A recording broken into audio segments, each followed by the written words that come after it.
Sejam bem-vindos a mais um evento da Senhor Corvo Artes do Imaginário. Quando eu e Sônia Zagueto criamos a Senhor Corvo e preparamos uma programação anual que contemplasse eventos das diversas linguagens artísticas todos os meses do ano ao longo deste ano de 2021, nós sabíamos que o fácil, o simples, o popular, nessa infeliz acepção que uma expressão tão rica acabou passando a designar, né, tudo aquilo que é feito para consumo, sem preocupação com a fruição estética. Nós sabíamos que isso tudo passaria longe dos nossos olhos. Nosso trabalho aqui, com a Senhor Corvo, é um tributo à herança espetacular que recebemos de tantos artistas ao longo de nossa história. Herança essa que queremos ajudar a perpetuar, a transmitir. Ópera para Iniciantes é mais um desses eventos que criamos para celebrar o gênio humano e reunir vocês, nossos amigos, amigas, as pessoas que estão chegando agora, em torno dessa aldeia global chamada internet. Vocês podem acompanhar a nossa programação anual por nossa página aqui no Facebook ou pelo nosso site, que está aí embaixo, tampando a minha barba branca, tá? Sônia apresentará a live de hoje e nossos convidados. Eu ficarei nos bastidores fazendo a programação aqui e repassando as perguntas de vocês. Vocês podem fazer as perguntas aí nos comentários e todas elas serão respondidas. Nem que a gente saia daqui apenas amanhã de manhã. Aproveitem a noite. Nós organizamos tudo com bastante carinho. Sônia. Oi, pessoal. Que bom que estão aqui. É muita alegria compartilhar mais um evento. Hoje nós vamos falar sobre ópera. Ópera costuma assustar algumas pessoas. A gente fica pensando, requer... É uma coisa meio elitista, requer muito conhecimento. Não, gente, ópera não é isso. Como tudo nessa vida, a gente precisa apenas entender o que está acontecendo ali no palco. E, às vezes, o que a gente não sabe é isso. Imagina, por exemplo, que você estivesse chegando num cinema e você estivesse vendo um filme numa língua que você não conhece e sem legenda. Aí você ia olhar mais ou menos ali para a cena, não iria entender nada do que estava acontecendo, algumas coisas você pegava, outras não, e aí você ia sair dali frustrado, porque você não compreendia exatamente o que estava acontecendo. É o caso da ópera. Tem alguns princípios que é necessário entender, e é sobre isso que a gente vai falar hoje.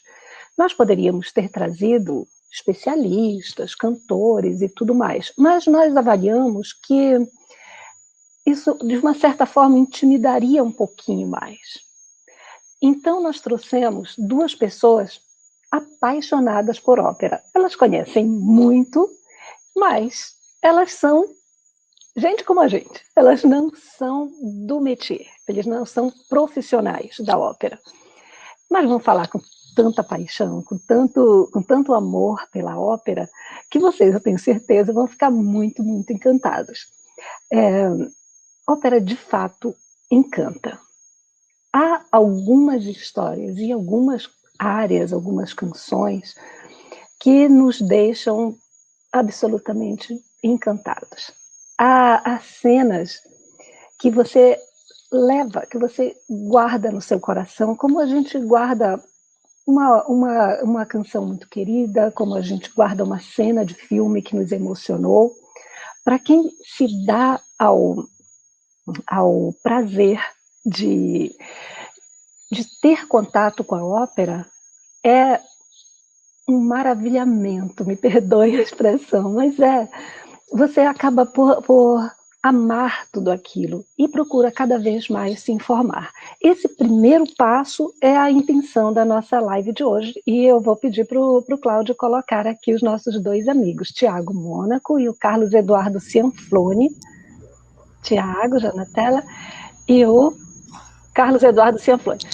Na verdade, Carlos Eduardo Cianflone é um nome muito pomposo, bonito, mas a gente só chama para ele de Nava. Então, eu jamais vou chegar e vocês vão me ouvir dizer assim, senhor Cianflone, o senhor pode nos dizer tal coisa? Não, porque ele nem vai entender que é com ele. Então, a gente vai chamar apenas de Nava. Eu vou ler a biografia dos meninos, é uma biografia, e eu fico chamando de meninos, né? Desculpa, gente, é intimidade. Eu vou ler a biografia, a mini biografia dos dois. Foi escrita por eles, eu não tenho culpa nenhuma nisso. Enfim, e elas são duas biografias muito bem-humoradas. Vamos lá. Tiago Mônaco, médico por escolha, amante da boa música por chamado. Aprendeu a ouvir música com os avós. Aí a voz. É assim que começa. O avô materno apresentou a música erudita e instrumental. Com ele conheceu Vivaldi, Bach, Mozart, Beethoven e tantos outros. Com o avô paterno, conheceu Luciano Pavarotti. Um modelo vocal ainda insuperado, escreveu Tiago, e aprendeu a amar a voz humana.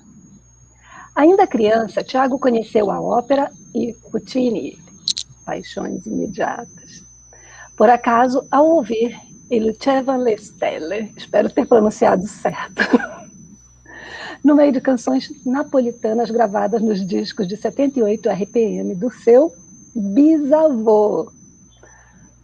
Aos 15 anos, Tiago assistiu O Barbeiro de Sevilha, no Teatro Municipal de São Paulo.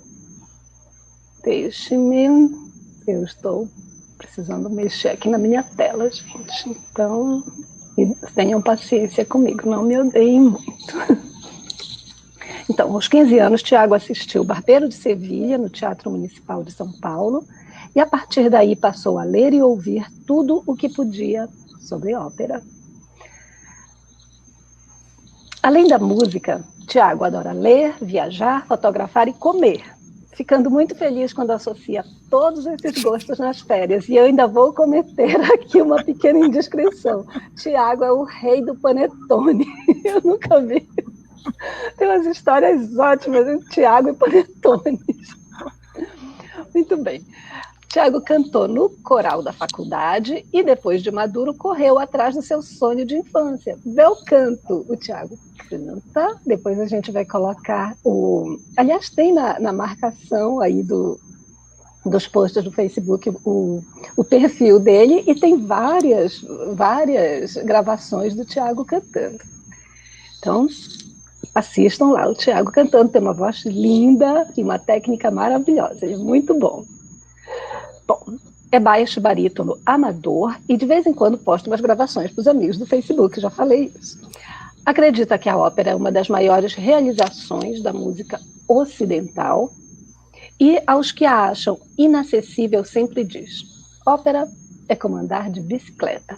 Às vezes a gente leva uns tombos no começo, mas quando pega o jeito, nos traz uma emoção insuperável. Maravilhoso. E é isso mesmo. Vamos agora, Carlos Eduardo Cianflone, Nava. Nava é médico e engenheiro por força do vil metal. Nava, médico e engenheiro. Vive mesmo para tirar fotos, observar o céu, velejar em alto mar. Por isso ele é Nava. Fazer cerveja com os amigos e, claro, ouvir boa música. Apaixonado por coentro picado fino, vejam bem, isso é uma religião, e nós três professamos essa religião. Apaixonado por coentro picado fino, cachorros brancos brincando no gramado e pelo silêncio surdo da neve recém-caída. É maravilhoso. Tem como grande frustração na vida não tocar nenhum instrumento. Somos dois. Morre de inveja de quem faz aulas de canto lírico. canta em corais amadores há mais de 35 anos e tem como grande dificuldade segurar o choro quando faz a nona de Beethoven no palco da Sala São Paulo. Sim, o Nava cantou lá no coro, Sala São Paulo. Aprendeu a gostar de ópera com o avô, olha aí, e tem forte convicção de que qualquer pessoa pode apreciar o gênero sem muito esforço. Então é por isso que os meninos estão aqui. Vou também cometer uma indiscrição quanto ao Nava, uma das pessoas mais divertidas que eu conheço. E você chega com este homem enorme lá na Sala São Paulo para assistir uma peça musical, aí a criatura, você está lá concentrado, e a criatura se vira para você e mostra o braço, arrepiado, e chora no meio da Sala São Paulo. Esse é o Nava. Sua culpa. Então, meninos, vamos começar a falar de ópera. E vocês vão me perdoar chamar meus queridos amigos de meninos, porque eles são muito amados, muito queridos. É fruto da mais pura amizade. Primeira pergunta para o Tiago, já está um pouco na biografia, mas fala um pouquinho mais, Tiago. Como foi se apaixonar por ópera? Como foi o começo disso? Foi demais, né? Então, aquilo que você já contou, né? Um belo dia, né? Criança ouvindo lá uma fita de gravação e surge um negócio diferente, né? Do que estava rolando, né? Então, você está ouvindo ali um monte de canções italianas, né? Sem diminuir o gênero, porque gosto, né?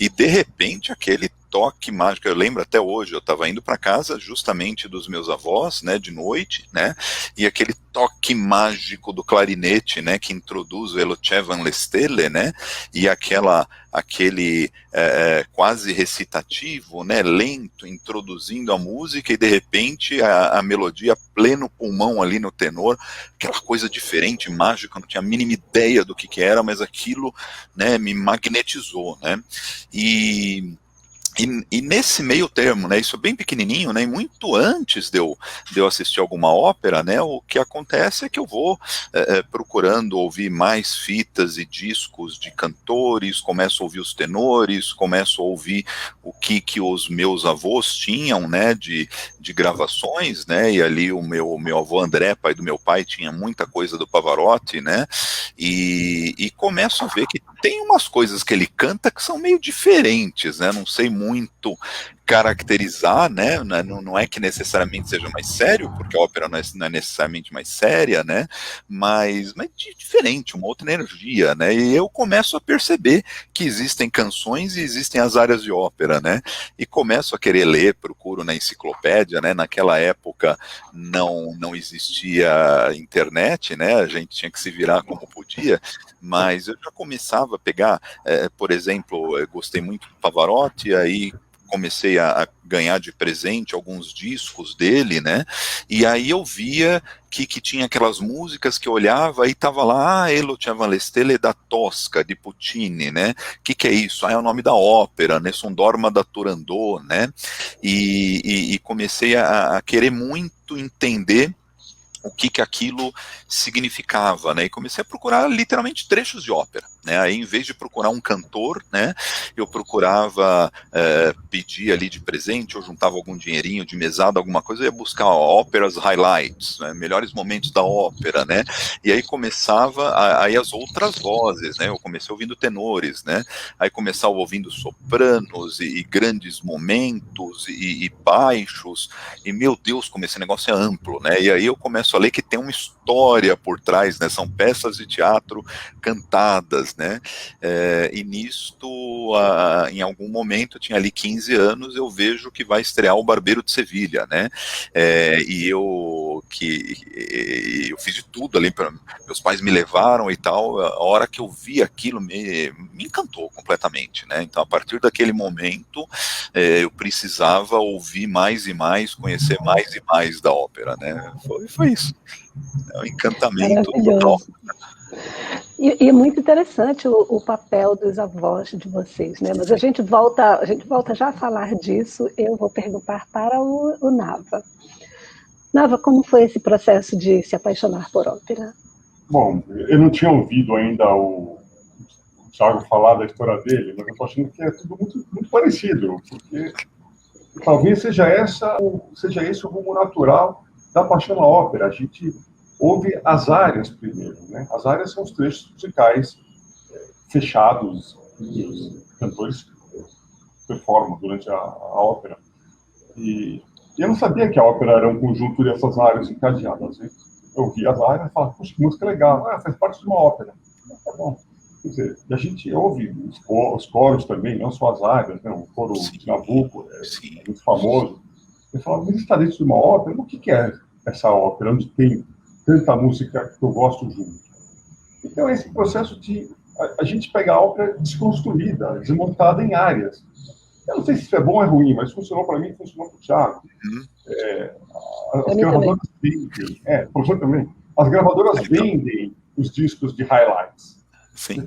A gente compra, é 1 hora de música, tudo picadinho, um pouco de cada, um pouco de putilho, highlights de Beethoven, ou quando a ópera é muito grande, os highlights daquela ópera, né? Uma ópera de 3, 4 horas, você faz um disco de 60 minutos com as melhores partes. Então, comigo o processo foi o seguinte: eu não quero só os pedacinhos que eu gosto, eu quero entender a ópera inteira. Também, a mesma história, rolou com meu avô, ele tinha uma discoteca razoável. Já comecei na época do CD. Um dia falei assim, hoje eu vou aprender Don Giovanni. É uma pena que não tenho aqui para mostrar para vocês, mas antigamente o box do CD e dos discos também vinha o libreto junto. É um encarte enorme. O libreto do Don Giovanni é uma coisa, é um livrinho do tamanho. Pronto, aí. Eu perdi os meus. E mostra o libreto. Pronto. É uma coisa que hoje não existe mais. Então eu peguei o libreto, que é justamente... que é justamente toda a transcrição da música, para você poder entender, porque não dá para ouvir o que o cantor está falando, em outra língua, inclusive. Peguei o libreto e fui acompanhando, tentando entender a história. Era uma época pré-internet, a informação era muito mais rara e cara. Então, eu me forcei a querer entender o que aquelas peças separadas, como é que elas aconteciam pelas juntas. Então, isso aconteceu. Um dia, a período do Giovanni, uma das óperas que eu mais gosto, se não for a que eu mais gosto, divide, meu coração é grande, porque ele cabe 20 autores. Mas o Giovanni é especial, foi a primeira ópera que eu li inteira, sozinho, demorou 3 horas, com um libreto, e tentando identificar o que estava acontecendo, entender a ação, traduzir do italiano. Provavelmente o libreto tinha uma parte em inglês, que para mim era mais fácil na época. Hoje eu leio um pouquinho melhor italiano. Bom, e assim fiquei apaixonado. Eu falei, adorei Don Giovanni, quero mais. Aproveitei o meu avô, enquanto estava vivo, na época do VHS ainda, das fitas antigas, a gente conseguiu assistir uma vez em Sevilha. Então, algumas músicas a gente cantava junto, e hoje, quando eu canto a música que eu cantava com o meu avô, eu choro. Chorei anteontem, inclusive. Fui tentar cantar uma música, um trecho do La Calunnia, que o Thiago conhece, e eu cantava isso com o meu avô, então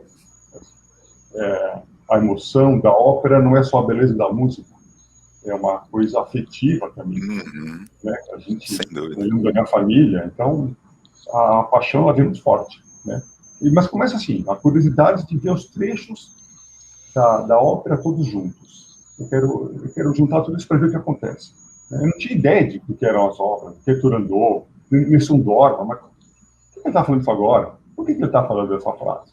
A gente conhece a música, mas o que é aquele trechinho pequeno, que é essa história? Por que ele está cantando isso? Ninguém dorme de quê? Onde raios isso entra?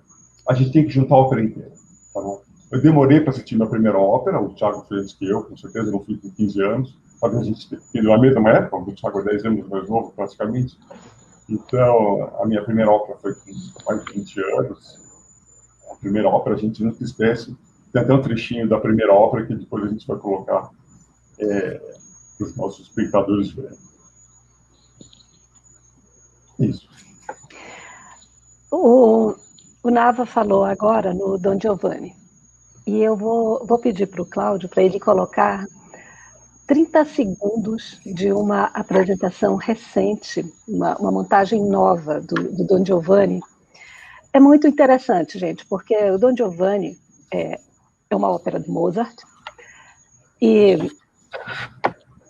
o personagem é um sedutor E é cruel. É praticamente Dom Juan, né? psicopata, né? Dom Juan. Então, é praticamente um psicopata. Nesse vídeo que vocês vão ver, tá com a abertura, né, do Mozart, e foi muito interessante a opção cênica. É isso que o Nava falou, você assistir uma ópera, você vê-la encenada, é uma experiência absolutamente fantástica e sobre o que eu vou pedir aos dois para falarem daqui a pouco. Mas observem nessa cena que nós vamos colocar aí, o cantor, que faz o personagem principal, que faz o personagem do Giovanni, ele traduz em uma expressão no rosto toda a vida e a personalidade que nós vamos assistir na ópera inteira. Vamos lá? Pode colocar, Cláudio, por favor? Acho que ele escreveu ok. Ok, foi o... Não.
Uma pena que o áudio não veio.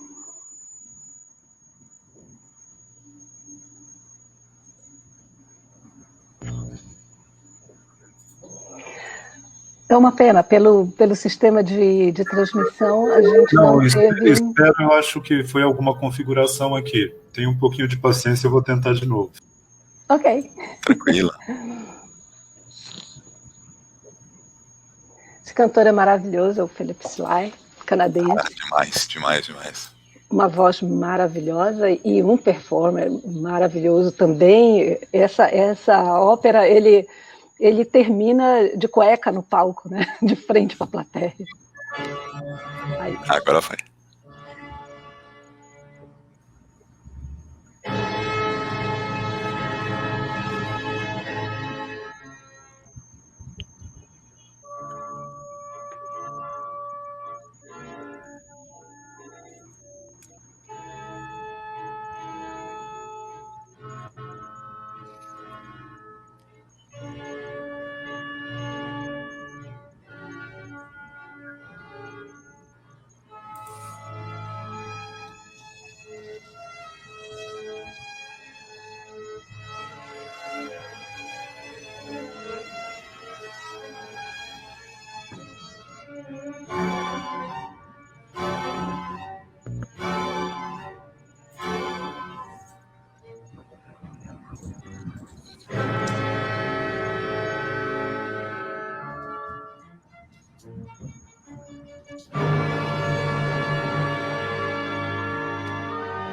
Olha que legal, hein? Olha, dá para falar muito, né, sobre isso, é absolutamente fantástico, né? Tá toda a personalidade do Don Giovanni ali, né? Sensual, cruel. Toda. E você vê, né, Sônia, que assim, é um baita de um cantor de ópera, né? Mas o que você tá vendo aí é um baita ator, né? Ele não abriu a boca, ele tá interpretando com teatro físico, né, e está mostrando tudo que é o Don Giovanni, né, esse é um ponto, né. Outro negócio legal para destacar com todo mundo que está assistindo, né, que eu pessoalmente, né, eu não sou tão conservador, às vezes sim, às vezes não, mas eu pessoalmente achei uma escolha muito feliz deles trazerem o figurino para a modernidade, né. Por que eu acho isto, né? Porque o Don Giovanni assim, a história é bem anterior, mas assim, ele é mais ou menos ali um contemporâneo de Mozart, né? Não é muito afastado no tempo, né? Só que quando você pega o figurino mais fiel ao original e transporta para hoje em dia, que é o que a maioria das montagens faz, né? A gente fica longe no tempo. Ele se torna um cara antigão. Ele não era um antigão, ele era o conquistador ali da esquina, né? Eu acho muito legal, porque ele aproxima a gente da história e dos personagens, né? Eu gostei. Eu também. Até porque essa história, como você falou, ela é atemporal. Atemporal. Toda esquina tem um conquistador e cruel, como é o caso do Don Giovanni, né?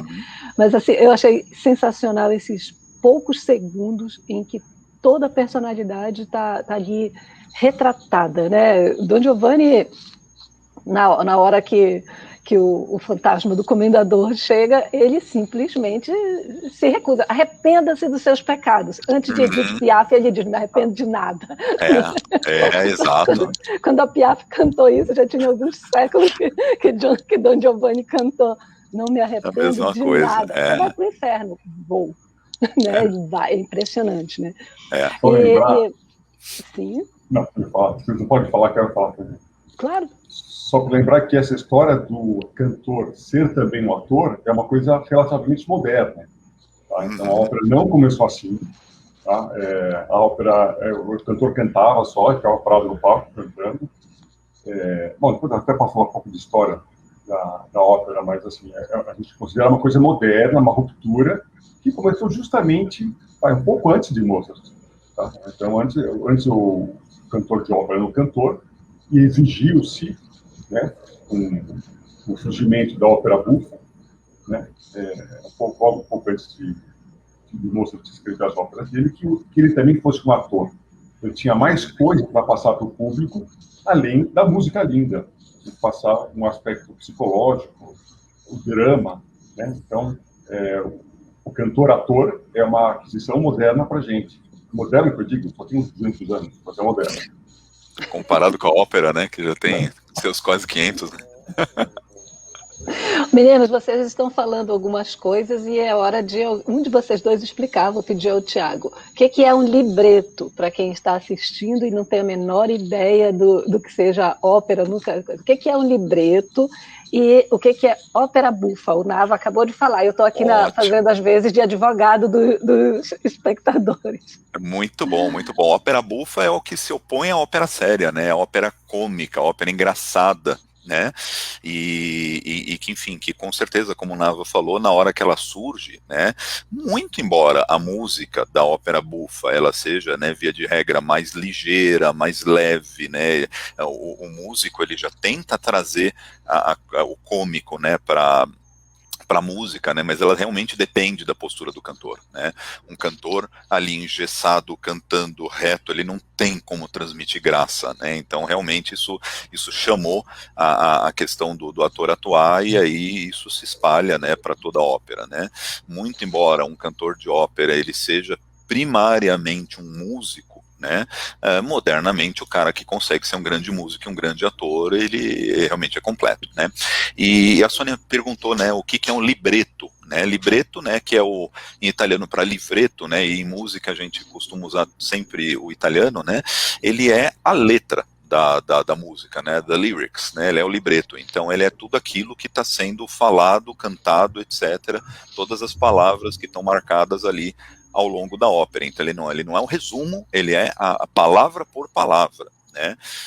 Embora as óperas, elas sempre a gente pode ter também um resumo, né? E por extensão, né? Por extensão, a gente acaba chamando de libreto aquele livrinho que a gente ganha no teatro de ópera, né? Mas a rigor, o libreto é o que contém todas as palavras, né?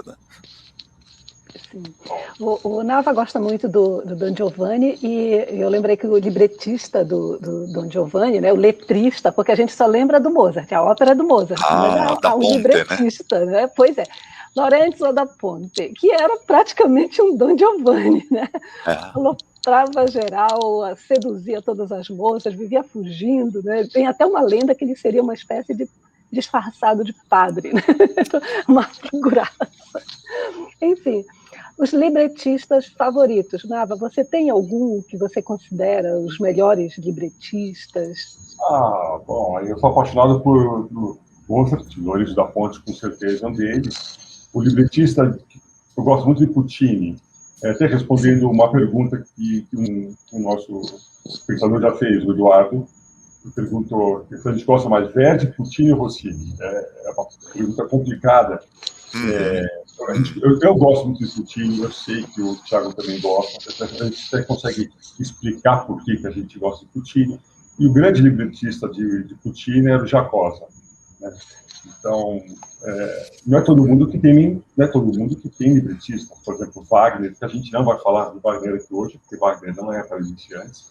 Tá? Embora algumas pessoas, em especial minha filha, tenha se iniciado com Wagner, é uma coisa esquisita.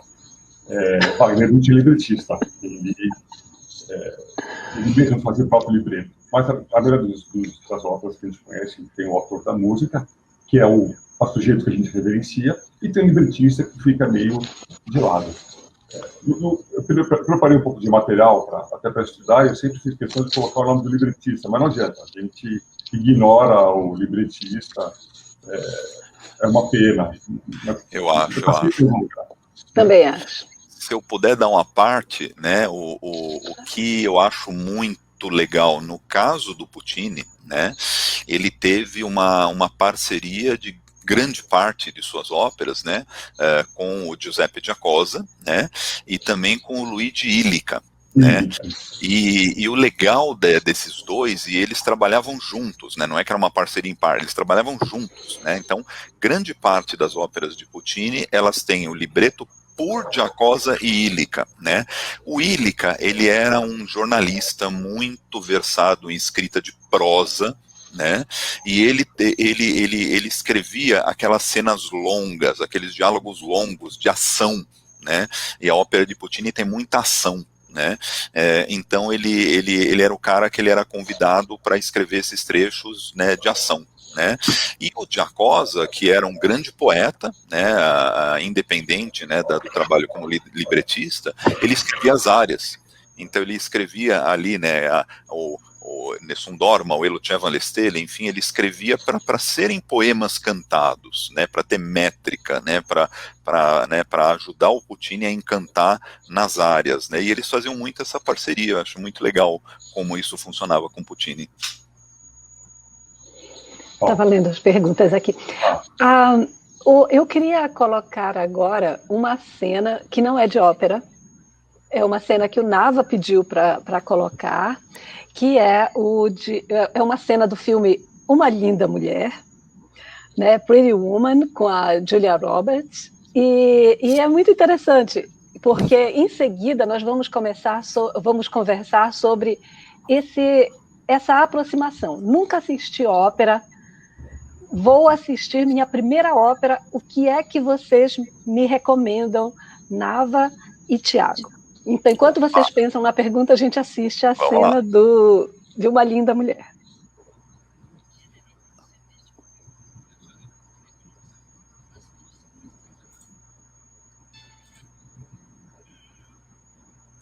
There's a band. The action another that I hated. the love of the world. Now you're going to appreciate it.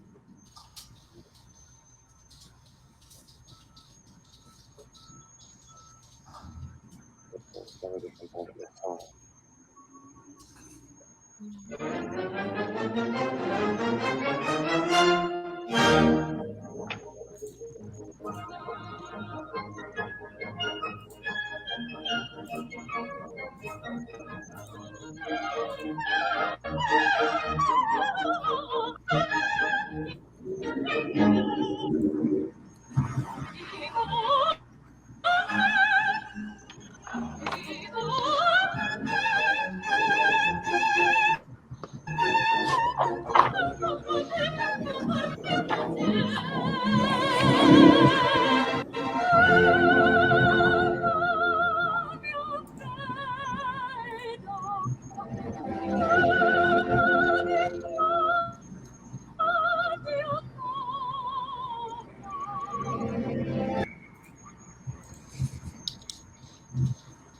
Olha o YouTube todo sacaneando com a gente. Olha o YouTube nos bloqueando. Faz parte. A gente tenta. YouTube é malvado com a gente.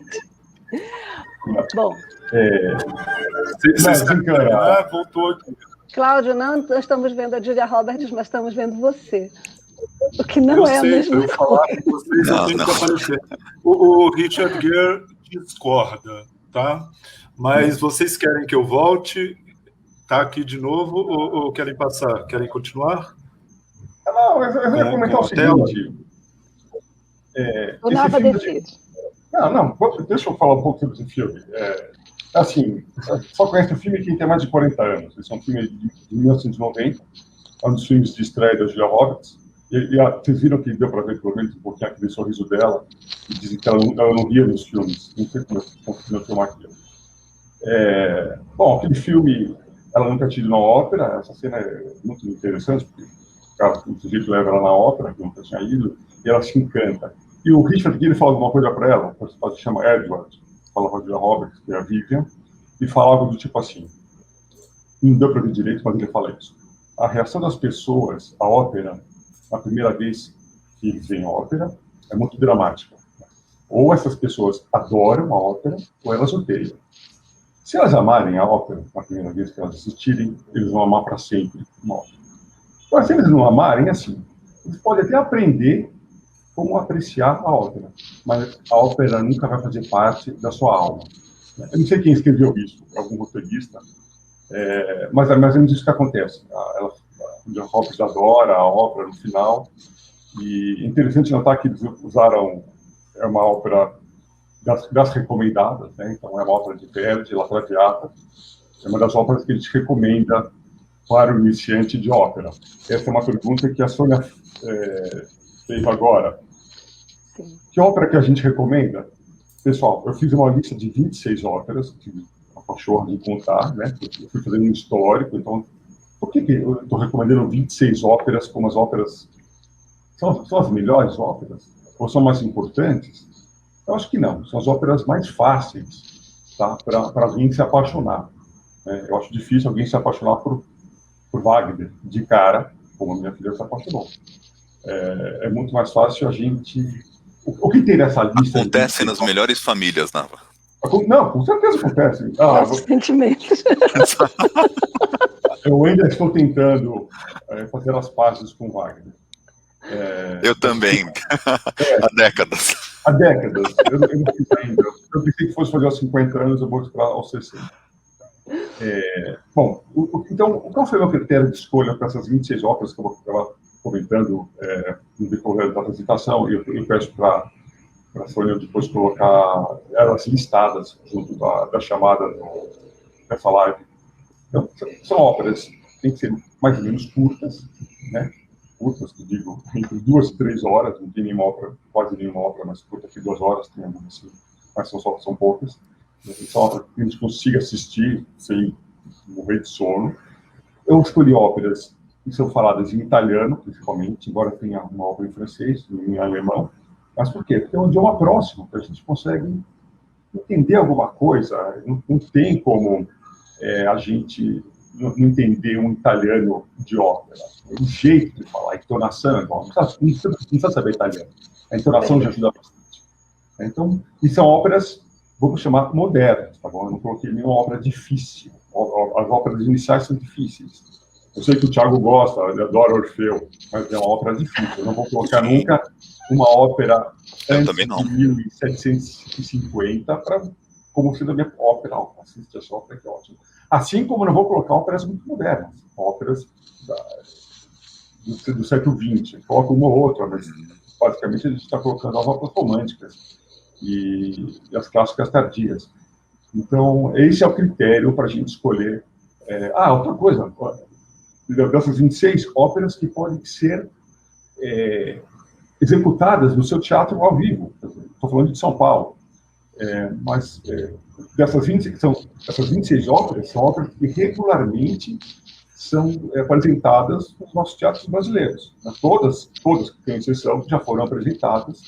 Uma boa parte já foi apresentada nos últimos 5 anos, e uma boa parte seria apresentada esse ano. Ano passado, se não tivessem cancelados, por causa da epidemia, não tivessem cancelado os programas. Então, esse é o critério para a gente escolher qual ópera vamos começar. Assim, basicamente assim, você vai na ópera que der. Eu vou te dar essa lista de 26 óperas, você vai na primeira que aparecer. Né? Por aí mesmo. Sim, acho que você escolheu, em geral, elas têm uma musicalidade, né, um apelo muito, muito grande, e elas encantam, né? As do Verdi, particularmente, elas acabam se tornando muito, muito famosas, né? Acho que teve até novela que usou o Va Pensiero, não foi? Pois é. Enfim. E nesse caso aí do filme da Julia Roberts, eu acho que vocês notaram que a história se casa com a ópera que está na tela, né? E por isso que a personagem se apaixona, porque ela não foi escolhida ao acaso, né? Exatamente, né? Ela é uma prostituta e tudo mais, e tem tudo a ver com a ópera do Verdi, né? Que é baseada na Dama das Camélias, do Alexandre Dumas, e é muito curioso, né? Porque ela se emociona muito, porque é um amor entre um homem rico e uma moça, uma cortesã na tela, uma prostituta no filme, né? Então, assim, é imediata a sintonia, né? Fora que aquele conjunto inteiro, você ouve 1000 vezes a Traviata, né? Você já está lá na frente na ópera, mas você está apaixonado por aquela história de amor impossível, né? E o povo conta que a Maria Callas interpretava a Violeta de uma forma muito intensa, né? Quando a Violeta morria de olhos abertos, encarando a plateia de frente. Eu imagino que deve ter sido absolutamente mesmerizante isso, né? Callas era muito intensa, né? Como pessoa, como cantora, como tudo, né? Sim, imagina a sorte de quem pôde assisti-la ao vivo, né? Tem uma coisa muito, muito bizarra, uma pequena fofoca que eu vi na biografia da Maria Callas, que eu achei uma das maiores crueldades que o Aristóteles Onassis fez com ela, foi numa vez, numa das brigas, dizer para ela que ela tinha um apito na garganta. Eu acho que isso é exatamente o que o vulgo fala sobre a ópera quando ela não entende. Por que essas pessoas estão gritando? Não, amigo, elas não estão gritando. Você é que não tem a menor ideia do que está acontecendo ali, da grandiosidade que está acontecendo ali naquele palco. Isso dá uma certa dor na gente, quando a gente vê a pessoa que não conhece agredindo, né, o desconhecido. Porque envolve, né, toda um aprendizado de escuta, né? No fim é isso, né? Era essa a pergunta. Era essa a pergunta. Você ia falar alguma coisa ou eu posso fazer a pergunta? A pergunta. Não, comenta você. Eu vou responder a pergunta. Nós temos uma pergunta no ar, nós vamos responder todas as perguntas. Tá. Não, é que tem uma pergunta aqui para vocês explicarem o que é bel canto. Essa eu vou chamar para o Thiago. Opa, vamos lá. Essa é legal. né? Bel canto, ele é muito parecido com a ideia de canto lírico, tá? Então, começando, né, a ideia, mas ele não surge junto com a ópera, né? Por quê? Porque a ópera começa pequenininha, né? Ela começa, não existiam teatros de ópera, né? Então, quando a gente está falando do Orfeu, lá do Monteverdi, né, eles eram executados nos salões, né, dos palácios, né, enfim, para poucas pessoas, né, e todo mundo ali pertinho ouvindo, poucos conjuntos, poucos músicos, né, e o bel canto, o nome quer dizer canto bonito, né, mas ele não é só isso, né, porque o bel canto, ele é uma técnica de canto que vai sendo desenvolvida a partir do momento que os cantores precisam ter uma intensidade, um volume de som, né, que chegue a muita gente, né, e isso, claro, ele foi desenvolvido com tentativa e erro, né, mas eu vou te dizer, assim, coisas que ele não é um canto gritado, né? Porque simplesmente é impossível você gritar durante mais do que, sei lá, 1 minuto, né? Sem perder a voz, né? Então, como alguém que está estudando um pouquinho, eu posso dizer, o bel canto, ele tem o segredo do bel canto, né? É uma impedância muito alta, né? Uma resistência muito alta à passagem de ar, né? Que isto por si só já leva a um volume sonoro muito grande, né? E há um controle das caixas de ressonância para amplificar ainda mais a resposta do som, né? E junto disto, ele envolve uma coisa que modernamente é chamado de formante do cantor, né? Formante, né? São aquelas faixas de ressonância de frequência, né? Então eu canto numa determinada frequência fundamental, ou seja, eu estou cantando uma determinada nota que você está ouvindo, mas eu também estou cantando alguma coisa em outras faixas de frequência que não só ajudam a dar o timbre, mas que ajudam a pessoa que está ouvindo a localizar a minha voz. E o tal do formante do cantor nada mais é do que uma intensidade de som muito forte em uma faixa bastante aguda, mas audível ao ouvido humano, né? E por que isso foi uma grande conquista também do bel canto? Porque não tem muito instrumento na orquestra que toca nessa faixa. Então, por mais que esteja aquele barulhão toda da orquestra, o cara tá ali cantando e esse som vem numa frequência que não tem muita concorrência. E aí eu acho a voz do cantor lá no meio da multidão e ouço, né? Isso foi considerado tão absurdo na época que foi inventada que o nome antigo para o formante do cantor era la voce di strega, a voz de bruxa, né? Uau! E junto com isso, toda uma questão estética, né? Então, por que o cantor lírico de ópera, ele quando canta, o homem, a mulher, ele soa daquele jeito? Porque junto com toda essa questão que, a bem da verdade, ela foi criada para poder cantar para centenas e para milhares, né? Mas a partir do momento que isso vai sendo criado, vai gerando uma estética, né? E vai gerando e também vai se trabalhando no bel canto, né? Então, nas músicas mais antigas existia uma faixa pequenininha de notas que o cantor cantava, né? E no canto lírico isso é expandido, né? Então, em média, em geral, um cantor lírico canta ao longo de 2/8. Se a gente lembrar lá daquelas teclas do piano, né? Dó até o próximo dó e até a metade do próximo, né? Então, isto não é natural na voz humana. Isso é trabalhado, né? E também esse cantor precisa aprender duas coisas, já que ele vai trabalhar uma extensão vocal em que a gente normalmente não fala, né? Eu preciso trabalhar como que é pronunciar palavras nessa extensão aguda, que nenhum dos cantores fala no dia a dia, né?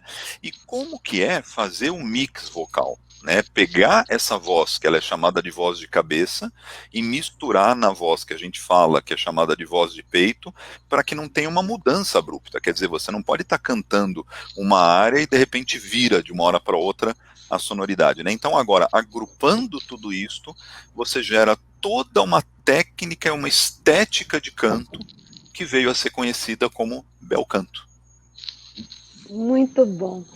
Bom, a ópera conta uma história. é como se fosse um teatro cantado. E a nossa próxima pergunta é: há algum paralelo entre a tragédia grega e a ópera?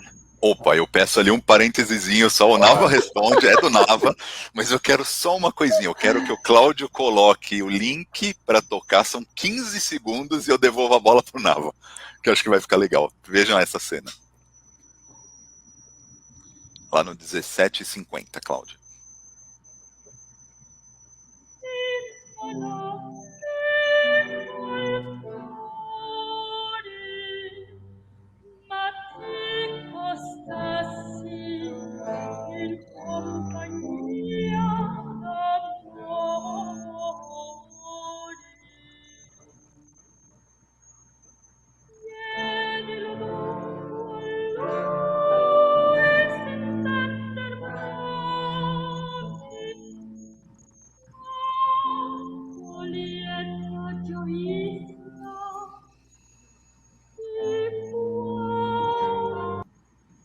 Vai lá, Nava, L'Orfeo. E aí? Maravilha. Tá com a ficha, Nava. Bom, a ópera tem tudo a ver com o teatro lírico, o teatro grego, na verdade, não com a tragédia grega necessariamente, mas com o teatro grego. A ópera ela surge no Renascimento italiano. E o Renascimento é justamente isso, o renascimento dos valores gregos. E isso foi um cacuete que teve na Itália, o Renascimento, que durou mais de 100 anos. Então, assim, enfim, a ideia da ópera era mimetizar, eles achavam que a ópera era exatamente o que se fazia no teatro grego. Depois a gente acabou descobrindo que não era bem isso, mas eles achavam que era. Então, a ópera ela é visceralmente, ela é umbilicalmente ligada no teatro grego. Ela surge, Orfeu, essa que a gente está ouvindo, surge em 1607, em pleno Renascimento, uma temática totalmente greco-romana, mitológica. Tá? Então, todas as primeiras óperas, estou falando de muita ópera, todas as 200 primeiras óperas, elas têm uma temática mitológica, têm uma temática grega. Era impensável para um compositor de ópera não colocar uma temática grega, uma temática da antiguidade, tá? É o Renascimento, o Risorgimento, né? Bom, isso segue bastante tempo, então a gente está falando da virada do século XVI para o XVII, né? Em Florença, Mantua e Veneza, tinha as pessoas que tinham dinheiro na época, que não pagavam para ser feita uma ópera, tá? E todo mundo queria ouvir o teatro grego, era a moda, a modinha era o teatro grego cantado. Essa é a ópera como ela surgiu. Não é a ópera que a gente ouve hoje, claro. A gente pode ouvir Orfeu, esse trecho que foi colocado é um trecho moderno. Não foi filmado originalmente em 1607. Então, a gente imaginou. A gente ouve música daquela época, mas não como iniciante. Tá? Mas vamos lá, tem uma coisa mais... são raras essas óperas. Aqui em São Paulo, acho que só vi 2 óperas dessas. De Handel, teve Agripina, e teve uma outra. A gente vai, porque a gente vai em todas. Né? Mas elas são óperas difíceis, elas são longas, elas são chatas para nossa estética moderna, tá bom? Para nossa estética contemporânea do século XXI. Para a estética da época, elas eram ótimas. Tá? Essa junção do teatro grego com a ópera, ela tem um ponto de uma quebrada muito interessante. O mesmo Orfeu, o mesmo Monteverdi, que é um madrigalista que fez Orfeu, ele vai fazer em 1643 a famosa Coração de Popea, né? Coração de Popea, que é o quê? Que é a primeira ópera que não tem uma temática mitológica, é uma temática histórica, né? A Coração de Popea, que é a namorada de Nero, alguma coisa assim. Ou seja, ele deu uma quebradinha no paradigma. Pô, o cara está fazendo uma ópera histórica, isso é super importante. Essa ópera, em 1643, é importantíssima, tá bom? Por quê? Além de colocar uma perspectiva diferente do teatro grego, que já não aguentava mais, mas mesmo assim rodou por mais 100 anos, para a gente contar isso aí, ela foi executada em Veneza para público pagante. Tá? Então, isso foi... Gente, se não tivesse público pagante, em Veneza, abriram 38 teatros, 50 anos, era um teatro por ano. foram apresentadas 200 óperas. Se não tivesse público pagante, não existiria ópera, inclusive hoje, tá bom? Então a gente deve a Veneza a existir, e essa obra de Monteverdi, essa obra tardia de Monteverdi, inclusive foi a última ópera dele, eu acho, de 1643, a gente deve a ter ópera hoje em dia, senão seria um evento local dos mecenas. Eles não colocavam ópera no gramado do Ibirapuera, era dentro do palácio deles. Se não tivesse convidado lá, meu chapa, você não ouvia ópera. A nossa oportunidade de ouvir ópera foi o Teatro Veneziano Parco, tá bom? Que é nessa segunda metade do século XVII. Tá? Então, essa é a importância e essa é a relação que a ópera teve com o teatro grego. Gente, o teatro grego vai infestar a ópera até bem depois disso. Tá? Então, em 1650 e até pelo menos 1740, só tinha ópera com tema grego, com tema greco-romano. Tá bom? Era típico, essa era a ópera séria, né? Complementando o que falou o Thiago. Tá? Ópera séria, praticamente temática greco-romana. Ópera bufa, a gente já começa a fazer outras coisas, e era muito mais interessante. É o que as pessoas queriam ouvir, fatos do cotidiano. Né? Alguém está perguntando, Rigoletto é uma ópera bufa? Sim, 100% bufa. Né? E o bufa não quer dizer exatamente engraçada. O bufa é uma posição séria, tá? Existem óperas bufas. Satírico, né? Por exemplo, a gente não pode considerar Don Giovanni uma ópera bufa, né? Então, Mozart conseguiu fazer uma junção muito interessante de ópera séria, de temática séria, com ópera bufa, tá? Ou seja, com elementos estéticos da ópera bufa mas também com a seriedade do tema. Né, do Giovanni, eu acho ela engraçada, mas ela é séria. Ela deu problema para o Mozart na época. Tá bom? Então, acho que essa é a relação que a gente tem que ter. Esse começo de ópera, sempre ligado a temas greco-romanos, era uma tentativa de reviver o teatro romano, né, a academia, como eles chamavam. Né, e isso foi um cacuete italiano, foi de 1600 até 1700 e alguma coisa. Tá bom?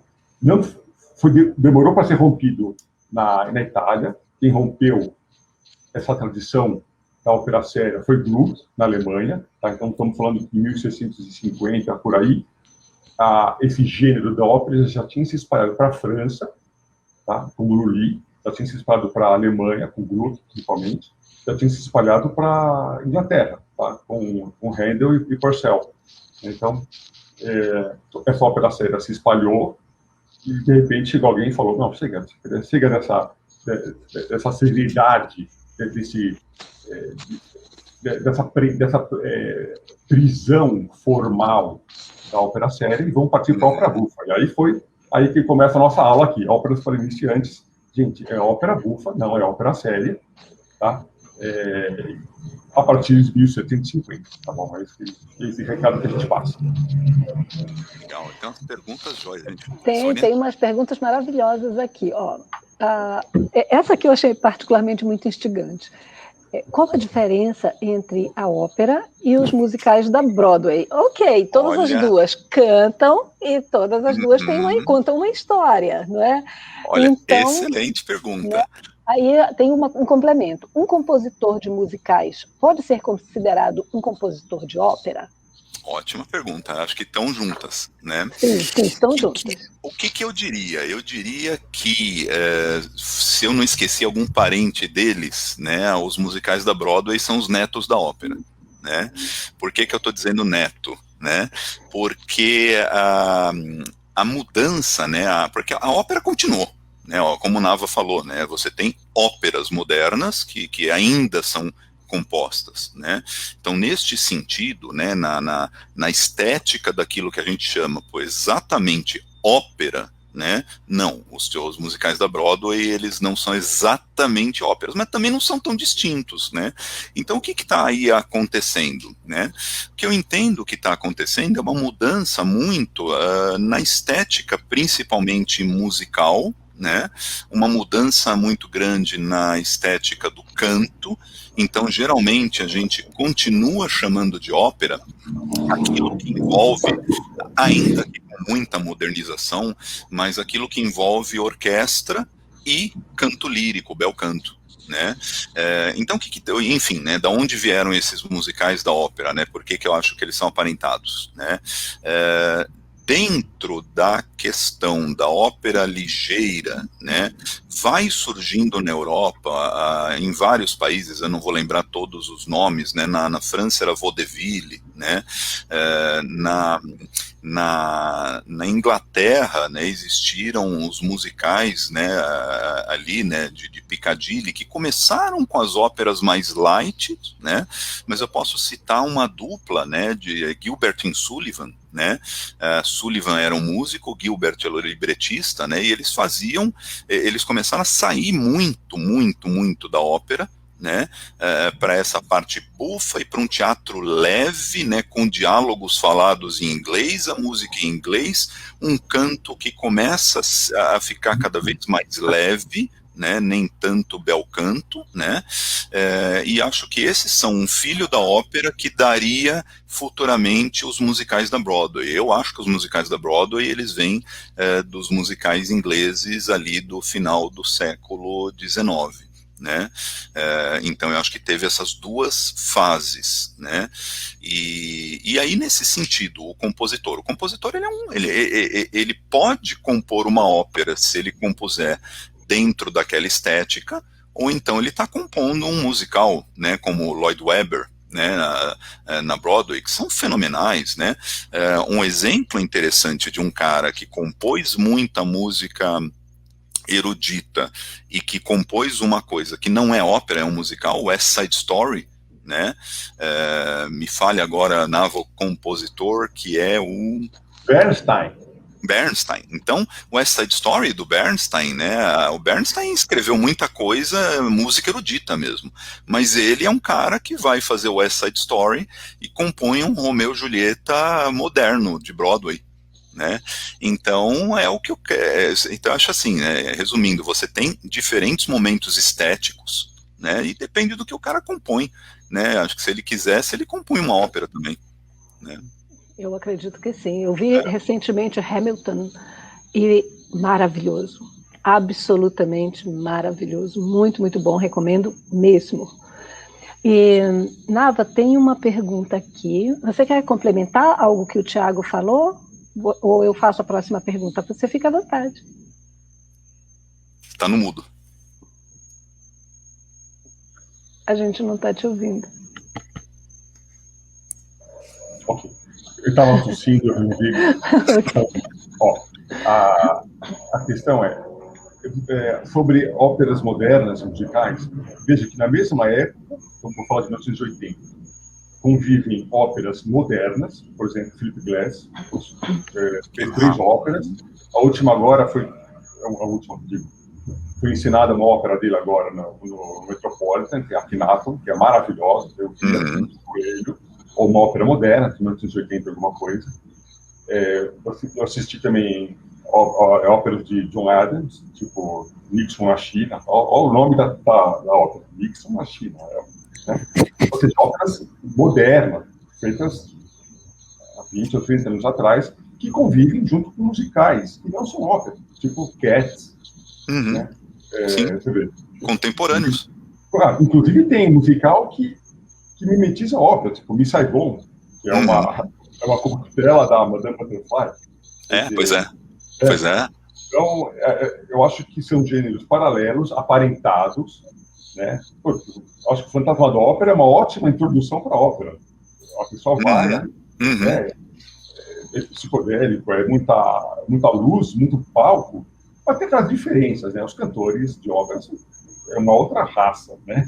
Os cantores de musicais cantam com microfone, uma outra técnica. Sim, total. Pois é, isso aí é bacana você explorar um pouco mais.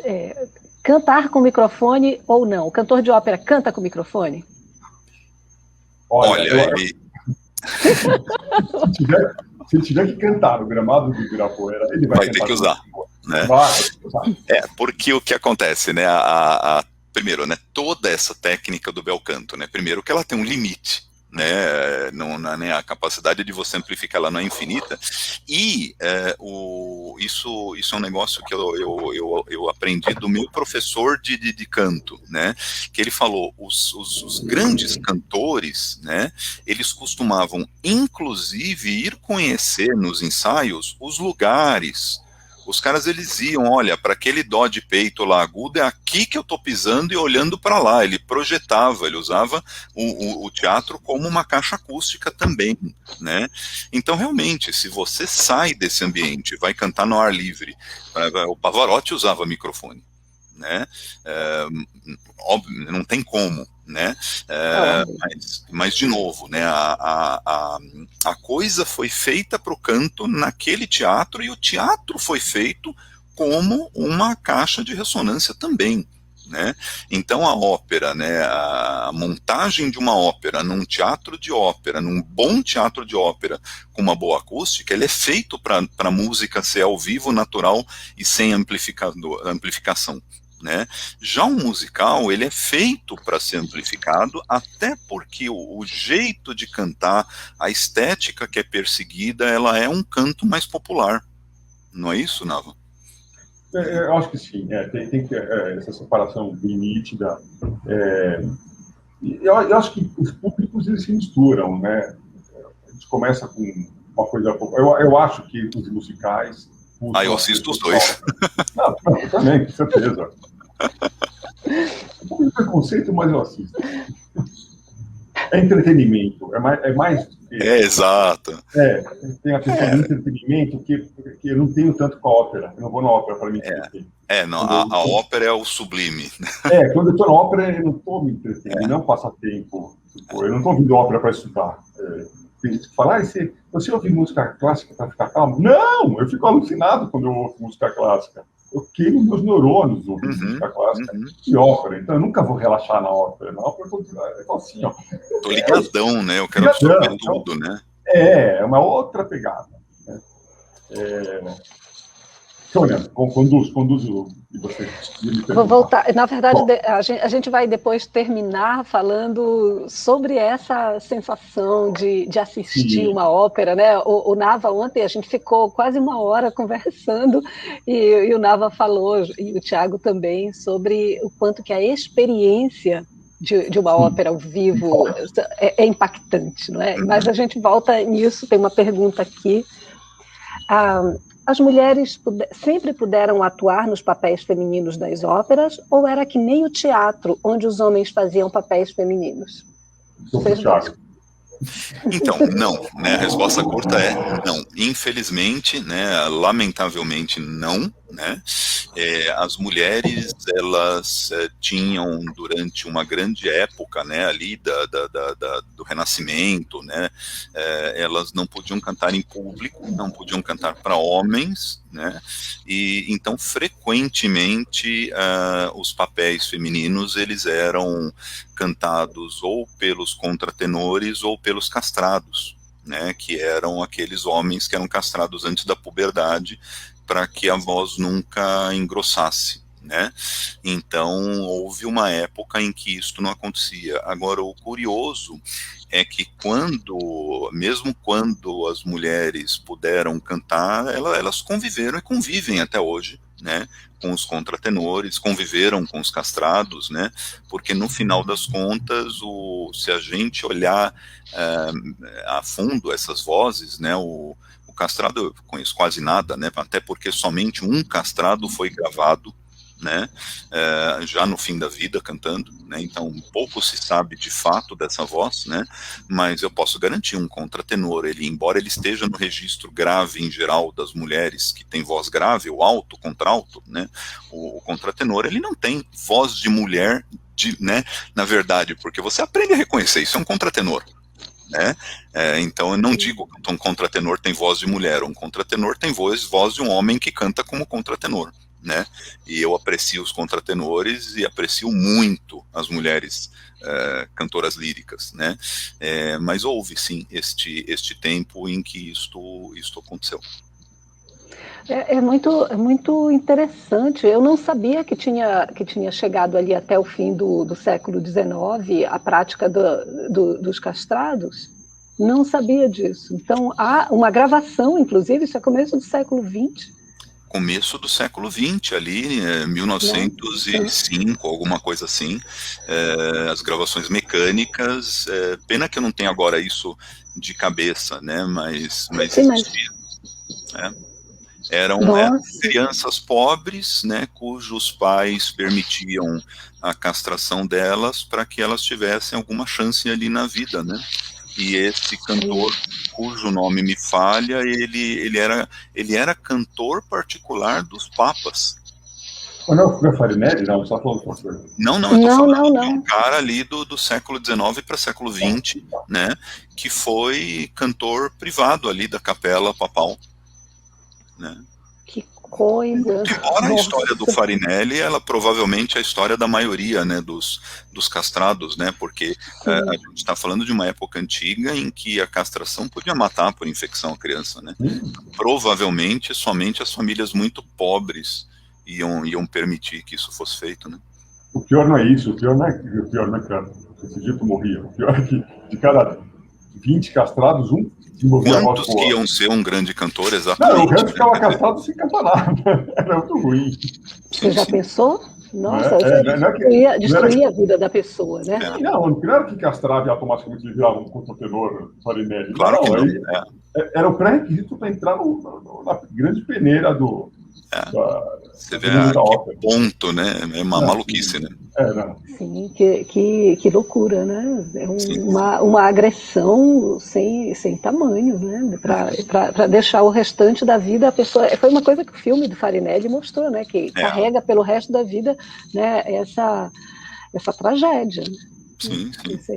Você ali impede, inclusive, a pessoa de constituir uma família. É muito, muito dramático, muito triste o que aconteceu ali. Tem uma outra pergunta. Vou primeiro privilegiar aqui as perguntas dos espectadores e depois da gente. Quem são os 3 tenores de hoje, na opinião de vocês? Eu falo 2 e o Thiago fala 1. Ou eu falo 1 e você fala 2. Vou falar 4, eu falo 2. Falo Flores. Acho que o Flores, né? O Flores, tá bom. O Juan Diego Flores Juan Diego Flores é um peruano que ele canta maravilhosamente bem e tem uma presença de palco absurda. Né? Ele entra na peça, é sucesso garantido. Então, tem que procurar as gravações dele. Ele não veio para o Brasil, porque eu me lembro, não sei se ele veio, eu perdi. Mas eu nunca consegui assistir ao vivo. Tá? Então, o Juan Diego Flores é o sujeito que hoje está na crista da onda. Ele atua muito em Nova York e tem várias gravações dele, em especial uma de Rossini, que é o Conte de Ori, que é uma música, uma ópera em francês de Rossini, uma coisa rara, né? Rossini escrevia em italiano apenas. Eu acho que duas óperas em francês, essa é uma delas, Conte de Ori, uma ópera tardia.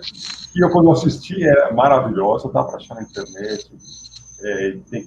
Às vezes ela é paga, mas essa montagem do Metropolitan é ótima, com o Juan Diego Flores. Outro tenor? Michael Spires, eu adoro a voz desse cara. Né? Ele é um tenor lírico agudo, né? Então, esse cara, depois a gente vai falar o que é o dó de peito, mas ele tem o ré de peito, né? Mas, ao mesmo tempo, justamente por ter uma voz tão aguda na potência, ele também tem os agudíssimos, assim, pianíssimos, delicados, né? Então, assim, esse eu acho que é um cara que está estourando. Bom, outro sujeito que eu gosto é um mexicano chamado Javier Camarena. Também ele tem atuado bastante em Nova York, assim, onde a gente é a nossa fonte de inspiração. Mas a Metropolitan Opera é a nossa... onde as óperas acontecem no mundo inteiro, tem como dizer que não. É a nossa meca da ópera, e ele atua bastante lá. Então, Javier Macarena tem uns trabalhos muito interessantes, né? Fez um filme do Regimento, As Filhas do Regimento, de Donizetti, que é fantástico. Ele tem uma presença de palco meio esquisita, porque a baixinha tá na casa, então aí Então, aí a gente começa a fazer a seguinte questionamento, né? O cantor de ópera é só a voz, ou ele também tem que ter um porte físico adequado, né? Então, Pois é. Complicado, né? Você pega ali, né, você pega ali Il Trovatore, né, com o Pavarotti heroicamente, né, salvando todos na guerra, né, e coitado. Não, com 200 quilos, quer dizer, complica. Mas é uma voz fenomenal. Não, é complicado. Mas o Physique de Rôle não... Não, as Carmen, que são um pouco mais gordinhas também. Faz parte. A Jesse Norman, inclusive, abriu mão de fazer no palco o papel da Carmen e gravou, né, dizendo literalmente isso, que ela tinha aberto mão do papel no palco porque ela não tinha, na avaliação dela, não tinha aparência para fazer a cigana. Né? Eu tenho a gravação dela, está escrito no libreto assinado por ela. Temos aqui 2 outras perguntas, e essa pergunta vai nos levar lá para o começo de novo. Em poucas palavras, o que é ópera?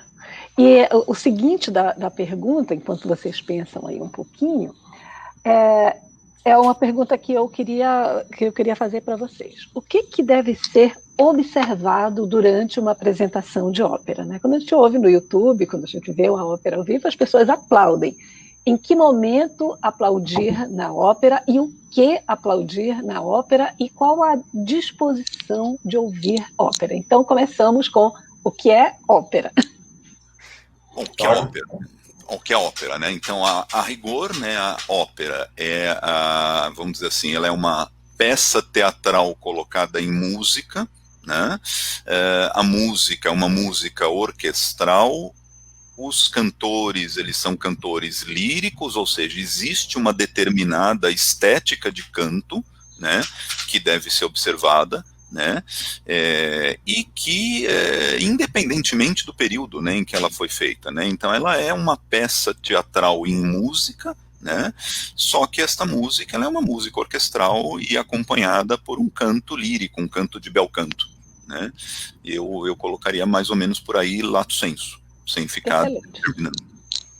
Acho que é por aí. Excelente. Bela definição. O que a gente tem que observar durante uma apresentação? Olha, a apresentação é um espetáculo. Então, ontem eu estava preparando essa aulinha, estudando alguma coisa para não falar muita besteira, e eu estava ouvindo o rádio, e o mestre Galindo, do Programa da Cultura, Pergunta ao Maestro, estava respondendo uma questão interessante. A questão era, maestro, olha, eu tenho ouvido muita ópera, né? Eu ouço no rádio, em algum CD, mas eu não consigo me apaixonar. O que eu tenho que fazer para gostar de ópera como as pessoas que gostam de ópera? Essa era a pergunta para o Galindo. Ele foi muito simples. Ele falou, você tem que assistir uma ópera. Tá? E, pessoalmente, entrar no teatro, fazer todo aquele ritual da ópera, sentar, escolher seu lugar, usar seu ópera. Ninguém usa mais isso. Né? E tem que participar de todo o espetáculo, toda a entourage. Tá? Os teatros são um lugar chique, é gostoso, a gente vai bem vestido. No Brasil a gente não vai bem vestido, parece que também em alguns lugares, no Canadá também as pessoas não vão. Mas em Nova York as pessoas elas só não vão de tuxedo, elas só não vão de fraco, porque eles vão tirar de passeio completo. Tá? Então, só para dizer que é um evento, a ópera é um evento longo, sempre mais de 2 horas, mais de transfer, que tem que ser aproveitado como uma experiência integral. Tá? Então, essa resposta do Galindo é essa mesmo. E essa resposta é o grande lição dessa live, é dizer assim, como eu vou me apaixonar por ópera? Indo na ópera, indo no espetáculo. Nós escolhemos 26 óperas, 26 títulos, que são óperas que são executadas normalmente no dia a dia de uma cidade grande. Então, uma hora que vai acontecer de estar uma ópera dessa passando, você tem que comprar o ingresso, tem que ir, porque é lá que você vai se apaixonar. Você pode estudar a ópera antes. A gente estuda a ópera antes, sabe? A sinopse da ópera é uma coisa importante. Então, o que deve ser observado durante uma apresentação? Calma, meu caro, é antes. Tem que ser feito antes da apresentação. Qual é a lição de casa que eu vou assistir uma ópera? Eu vou assistir, vamos falar uma ópera, O Barbeiro de Sevilha. O que é essa história do Fígaro? Né? Por que ele está cantando daquele jeito? né? Tem que entender a ópera quando ela está acontecendo é meio complicado, porque a língua é outra, está em outra linguagem, está em italiano, você não vai ler e traduzir ao mesmo tempo. E tem algumas técnicas de troca atores, de fantasia, homens fantasia de mulher, isso é comum. As óperas modernas não tem isso, antigamente era mais comum. Então você fica meio confuso com o que está acontecendo. Tem que ler a sinopse, tá bom? Todas essas óperas que a gente está disponibilizando no título aqui embaixo, elas têm sinopse em português, em inglês, tá? Tem na Wikipédia, pega esses títulos. Você escreve da Carmen, abre, você vê em inglês, português, se quiser. Todos esses títulos têm a sinopse, que é um resumo, não é o libreto, tá? O libreto é uma coisa muito mais complicada, não precisa do libreto, você não precisa imprimir o libreto, decorar o libreto, não decorar, você não tem que saber exatamente as palavras que as pessoas estão falando, até mesmo porque a ópera encenada tem os subtítulos, tem as legendas. Toda ópera hoje em dia tem legenda que é projetada em cima do palco, tá? Então não tem que se preocupar com o libreto agora. Antigamente você tinha, antigamente não tinha legenda eletrônica. Você ia lá, a gente tinha que estar com o libreto na mão e acompanhando o libreto. Eu não peguei essa fase. Eu acho que não peguei. A primeira ópera que eu assisti já tinha legenda. Tá? Legendas projetadas. No Metropolitan é uma tela de LCD que fica bem na frente da sua cadeira. Você pode escolher até o idioma que você quer. Então, a preparação da ópera é isso. Você tenta ler um pouquinho da ópera. Você assistir Carmen. Então, deixa eu entrar no verbete Carmen da Wikipédia e ver o que aconteceu. Vai saber que a Carmen foi um fracasso na primeira apresentação. Ela vai saber por que ele fez daquele jeito. Vai te colocar um pouco no contexto histórico, não da obra, mas sim do autor naquele momento. E você vai ler a sinopse. Então você está preparando para a ópera. Aí você vai para a ópera. Aí você vai para o feliz, toca uma roupa bonitinha, vai de camisa, não vai de chinelo, não vai de bermuda. Eu brigo com as minhas filhas que elas vão de chinelo para a ópera, para a Sala São Paulo. Eu falo, coloca um sapato fechadinho, você senta ali, uma coisa fechada. Deixar a Luísa vai de havaiana, assim não funciona. Mas eu digo.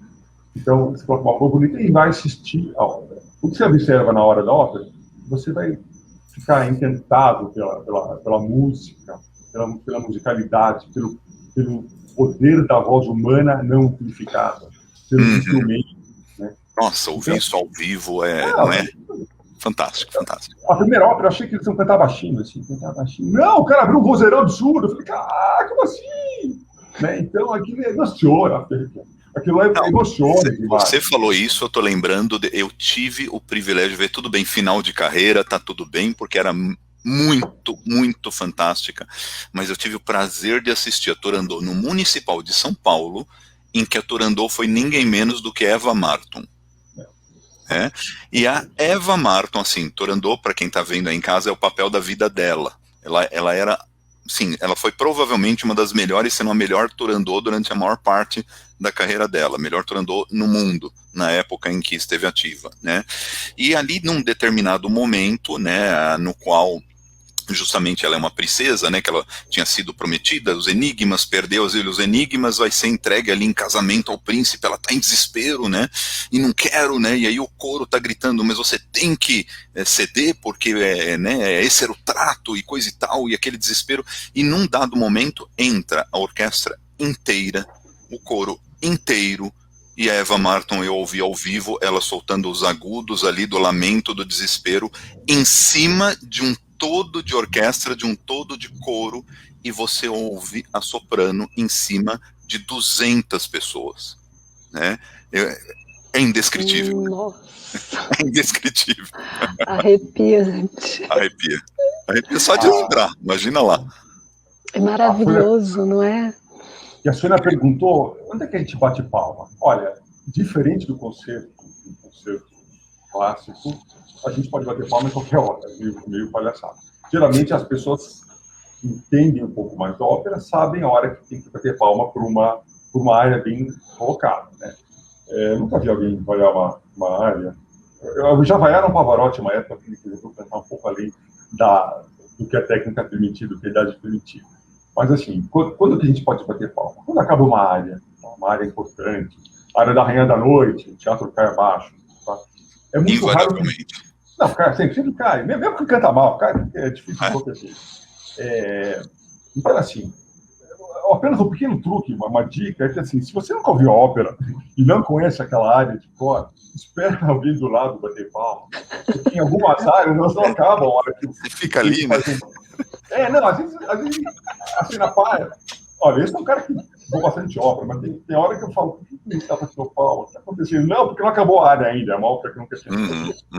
Então, assim, a dica é, você sabe exatamente a hora que é para bater palma, espera o sujeito do lado, é a hora que ele começar, se joga e bate o máximo de Roma como os romanos, né? Claro. E se alguém gritar bravo ou bravo, aí você... Aí vai. Pode. Eu falei que é muito raro ter bis em ópera. Eu nunca assisti pessoalmente, eu me lembro, um bis em ópera. Tem um bis gravado do Javier Macarena, no Metropolitan, no Filho do Regimão. Não vamos colocar aqui que demora 10 minutos. Mas, assim, o público ficou batendo palma durante uns 3 ou 4 minutos separados. Pessoal, direto. É muita coisa. Geralmente você bate palma durante 20 segundos, 30 segundos, estourando. Eu nunca vi alguém bater palma por 1 minuto, bater palma por 3 minutos. Então, ele foi obrigado a fazer o bis daquela cena. É complicado, porque eu tenho que combinar com o maestro, fazer bis. Ninguém está esperando fazer um bis hoje em dia. Tá? É uma coisa muito desgastante para o cantor. E o Javier Macarena fez os bis no Filho do Regimão. Teve que fazer os 2 dias que ele apresentou, as pessoas já sabiam que ele tinha dado um bis na noite anterior e pediram um bis também. Aí complicou. Ele já sabia, ele estava ferrado. Aí filmaram, falaram, será que eles vão dar o bis que pediram ontem também? Deram, ele teve que dar o bis. Então, essa é a experiência da ópera, né? A ópera tudo bem, se não tiver alternativa, assiste no YouTube, assiste ouve só no rádio, eu ouço na Cultura, domingo às 3 da tarde, tem teatro de ópera. Mas a verdadeira experiência, você vai se apaixonar, tem que ir na ópera ao vivo. Graças a Deus, no Brasil, a ópera é barato, tá? É subsidiado, tanto no Teatro São Pedro, falando de São Paulo, muito subsidiado, a ópera custa R$20. Quando no municipal é um pouco mais caro, mas também é muito subsidiado. Tá? Tem que ir. Lá fora, o teatro, o ingresso é caríssimo, né? Então, $200, um lugar que eu gosto de ficar. Eu gostava de ficar em Nova York, agora não tenho a menor chance de ir. Então, aproveitar que está no Brasil, quando tem a ópera, esse ano não vai ter mais, em 2022 não vai acontecer, e assiste a ópera. Vai e deixa a ópera te levar, não se preocupar. Tem que ir com a cabeça aberta, vou ouvir uma coisa diferente. Estuda um pouquinho antes e vai numa dessas óperas fáceis. Não tenta ver uma ópera difícil. Um colega meu, eu estou falando sem parar, né? Bom, um colega meu foi assistir a primeira ópera da vida dele. Foi assistir Electra de Strauss. É uma ópera linda. Não vai dar certo. Não vai dar certo. Ele ficou ouvindo uma ópera difícil, com uma estética difícil. As pessoas gritando.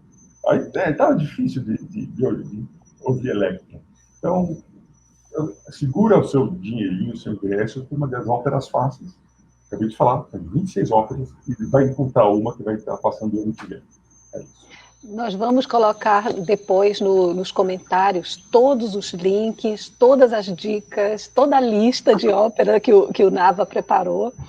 E de fato, é tudo muito caro. Ano retrasado, antes de começar a pandemia, eu assisti a uma das últimas montagens aqui em São Francisco das Bodas de Fígaro. No total deu 4 horas e meia de ópera. O ingresso foi $390 americanos. Lá em cima. Não era plateia, não era camarote. Lá, quase no paraíso. Enfim. Bom, resumindo, as dicas do Nava são: 1, abra o seu coração, se abra para a experiência artística, porque ela vai reservar coisas lindas para você. A segunda coisa que o Nava falou: leia antes sobre a ópera, né? Leia, tá na Wikipedia, como ele falou, e tudo mais. A terceira coisa que o Nava falou: escute as áreas, porque tem no YouTube, e tem ótimas gravações. Vá lá, ouça, que na hora que a gente ouve ao vivo uma ópera que o ouvido uma área que o ouvido já está acostumado, acontece isso que ocorre com o Nava, né? Você arrepia inteiro, a experiência de uma ópera, ela é absolutamente avassaladora, né? O cenário imenso, a orquestra, é arrepiante, é muito, muito bom. Meninos, para nós terminarmos, porque nós já estamos com mais de 1h30, a gente fala muito. Vamos ver aqui, temos muitas perguntas ainda. Uma mais rápida, que é: Edson Cordeiro pode ser considerado um contratenor? Ele é um contratenor. Ele é um contratenor. Ele é um contratenor. Ele está atuando fora do Brasil, até onde eu sei. Tá? Tem que dar um Google, a gente vai ver onde ele está. Está na Alemanha. Sim, na Alemanha. Vai ficar lá até se aposentar. Não tem por que voltar. Sim, o contratenor. O Brasil tem muitos bons contratenores. Não só Edson Cordeiro, que já faz tempo, ele tem uma idade, mas tem um moleque muito novo também, que eu não sei o nome, que acabou de despontar. Quer dizer, fomos um celeiro de contratenores, por tudo que pareça. E todos eles não moram. Claro. Bom, eu acho que tem algumas coisinhas que eu vi, Sônia, que eu acabei não respondendo, queria só tentar fazer bem brevemente, né? Claro que o pessoal perguntou ali, né, qual compositor acelera aí o coração de vocês? Era a pergunta que eu ia fazer agora. Desculpa, me adiantei. Não, imagina. Então, eu diria assim, tudo bem, são vários, né? A ópera é que nem o Nava falou, né? O coração tem que ser grande, porque à medida que você vai se embrenhando, não para, né? E bom, né? Primeiro, eu diria que as óperas mais do período que eu chamaria o auge ali da ópera, né? Então, século XVIII até começo do século XX, né? Eu acho que é onde a ópera é maravilhosa, né? Esse é o primeiro ponto. E dentro desse esquema, eu gosto muito de Rossini, eu gosto muito de Verdi, mas eu tenho um quê para o meu amigo Puccini, não tem como, né? Primeiro que eu acho que é algo muito pessoal, mas eu queria só comentar um negócio do Puccini. O Puccini, ele talvez tenha sido o primeiro magnata da ópera, né? O primeiro cara que ficou milionário com a ópera. O Verdi teve uma vida muito boa, né? O Rossini nem tanto, ele precisava escrever muito para poder se manter, né? O Verdi teve uma vida boa, mas o Puccini, ele ficou cedo muito, muito rico com a ópera, né? As primeiras óperas dele, né, fizeram um sucesso estrondoso, né, numa época, né, que, se a gente pensar, o Puccini, ele começa no finalzinho da carreira do Verdi, né? Então a ópera na Itália ela já vende muito, né? A Itália tem teatros de ópera do começo, né, de norte a sul, né? Mas a ópera italiana já está começando a vender fora da Itália, né? Então ele já recebe por isto, né? E ele teve ali no início da carreira sucessos fantásticos, né? Principalmente Tosca, né? Não é tanto no começo, mas ainda jovem, né? E esse cara, o que acontece? Além dele ser muito bom, né? Ele tinha todo o tempo do mundo para escrever o que ele quisesse, né? Então, né, tem que dar ali, coitado do Verdi, não podia escrever 40 óperas, né? O Puccini escreveu 10.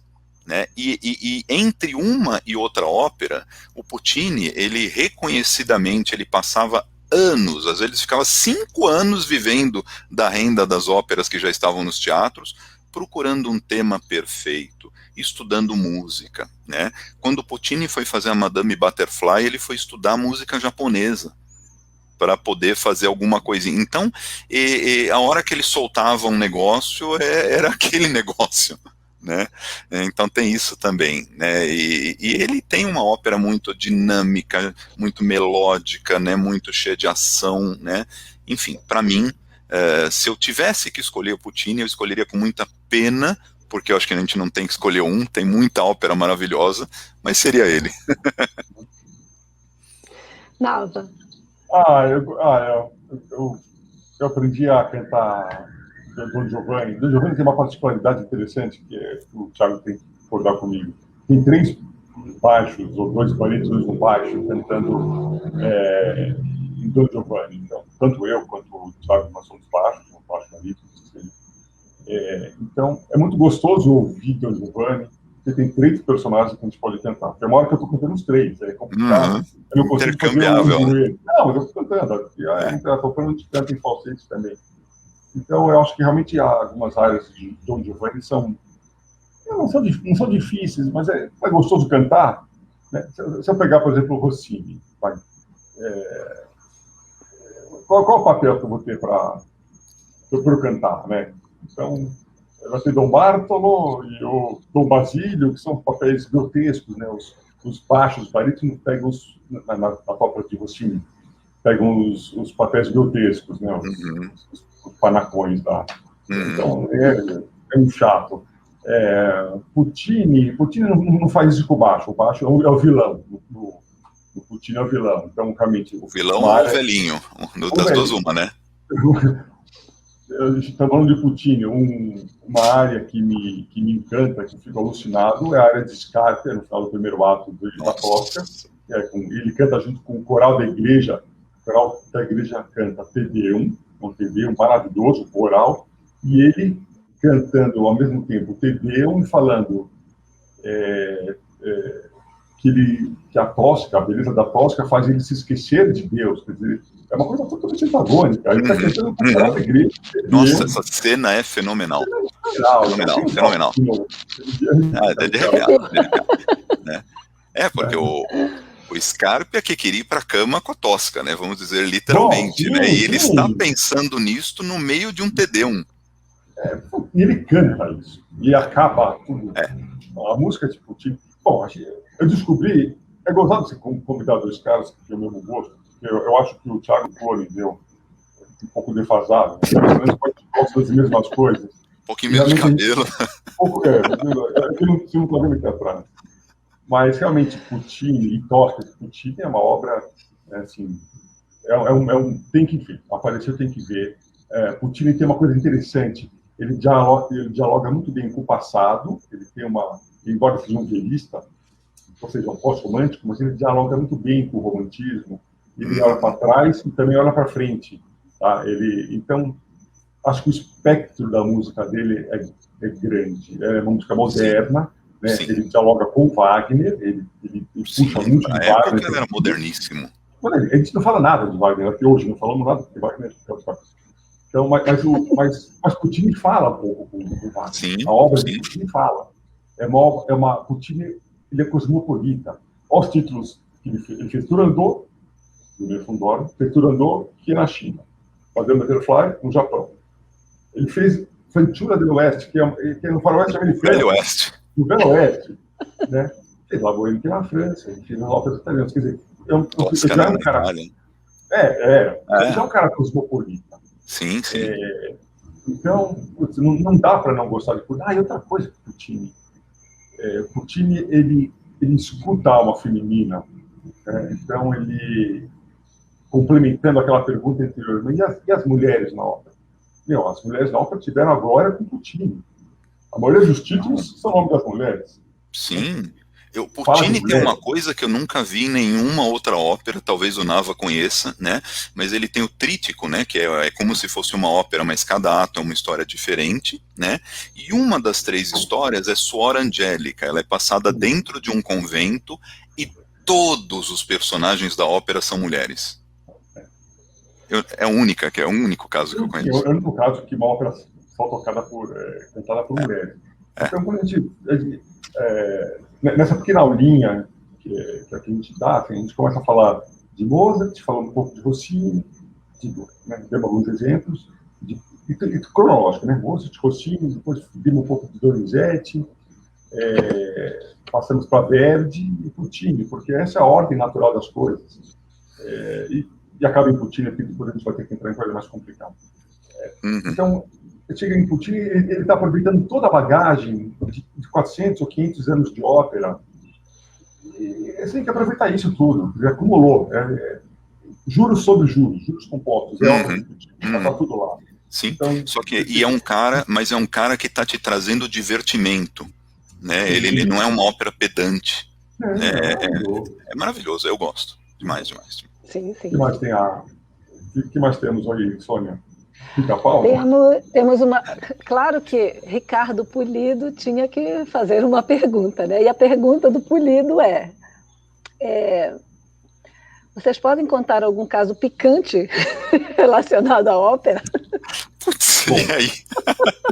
Eu vou deixar vocês dois pensando e eu vou colocar o vídeo. Tentem não rir, vocês que estão assistindo. Não é culpa minha nem do Tiago. Foi o Nava que trouxe o vídeo do Pica-Pau cantando Fígaro. Então, a gente vai colocar e depois nós voltamos para conversar sobre isso, né? Tá ótimo.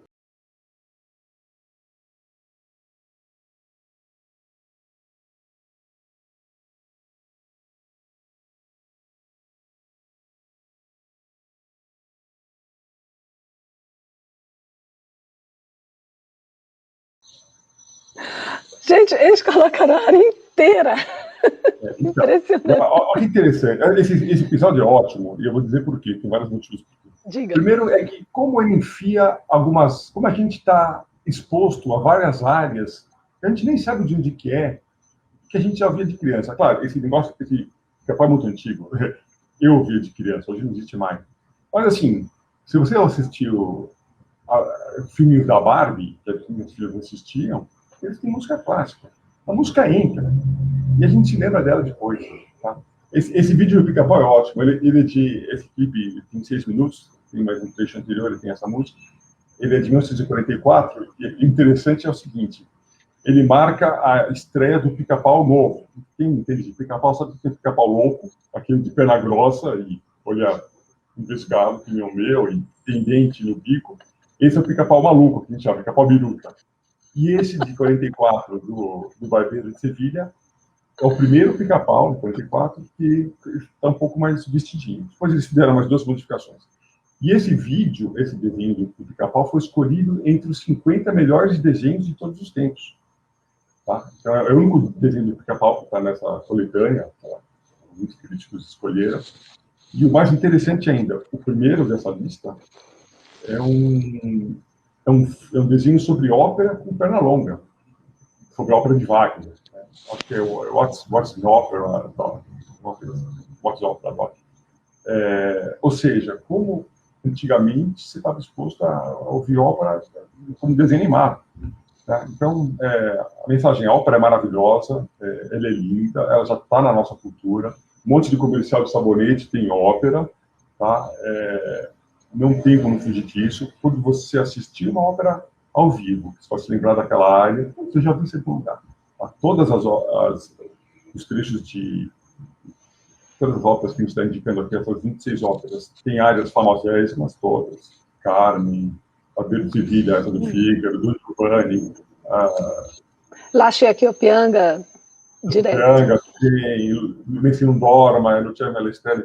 Então, não tem uma ópera que não vai ter uma área que você conhece. Geralmente cantada por um soprano ou um tenor, né? Você não teria os baixos cantam, mas tudo bem, é assim que funciona, a vida é assim, a vida é dura, estamos acostumados. Mas é por aí, gente. Tem final. Antes da gente finalizar, vou pedir para você comentar em que ópera está esse vídeo do Pica-Pau, porque todas as vezes que eu digo, gente, vou assistir As Bodas de Fígaro, alguém diz assim, aquela música do Pica-Pau. Aí eu falo, não, amigo, não é. Então, explica para as pessoas de onde é essa área e qual é a circunstância ali do que o Fígaro está fazendo na hora que ele canta essa área. Pois é, então.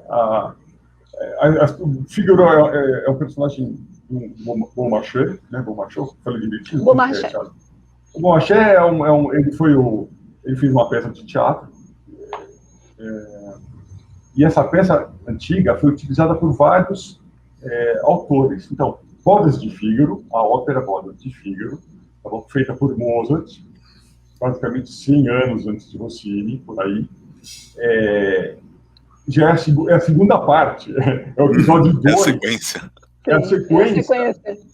Depois eles acharam que o pessoal das Guerra nas Estrelas inventou essa, né, de fazer o episódio 2 antes do 1, né? Já tinha. Não conhecia o Mozart e Rossini. A ópera começa com Rossini 100 anos depois, fazendo o Barbeiro de Sevilha. tá bom? O que a gente ouve do Fígaro, o famoso Fígaro, é o barbeiro Fígaro se apresentando. É uma cavatina, quer dizer, ele começa a cantar na coxia e entra para o palco, tá? A gente chama isso de saída da coxia. Não é entrada no palco, é saída da coxia. Ele sai da coxia e entra para o palco. É uma cavatina famosésima, que ele está se apresentando para a plateia. E vocês reparam, claro que esse vídeo está em velocidade rápida, mas era típico de Rossini, esse rebuscamento vocal, a exibição. O cantor se exibe, né? Então ele tem trava-língua, é impossível cantar. Você consegue cantar Fígaro, ou o Thiago não canta? Não, e faço um parênteses, né? Essa área para os barítonos, essa cavatina para os barítonos é considerada das mais difíceis de todo o repertório dos barítonos. É mesmo? Sim. Além de ser muito aguda, ela tem muita extensão vocal, muita rapidez, muito trava-língua e muita mudança de ritmo. É extremamente difícil para o cantor. Essa área, ela é de... Então, vamos falar. É a cavatina do barítono, que faz o papel do Fígaro.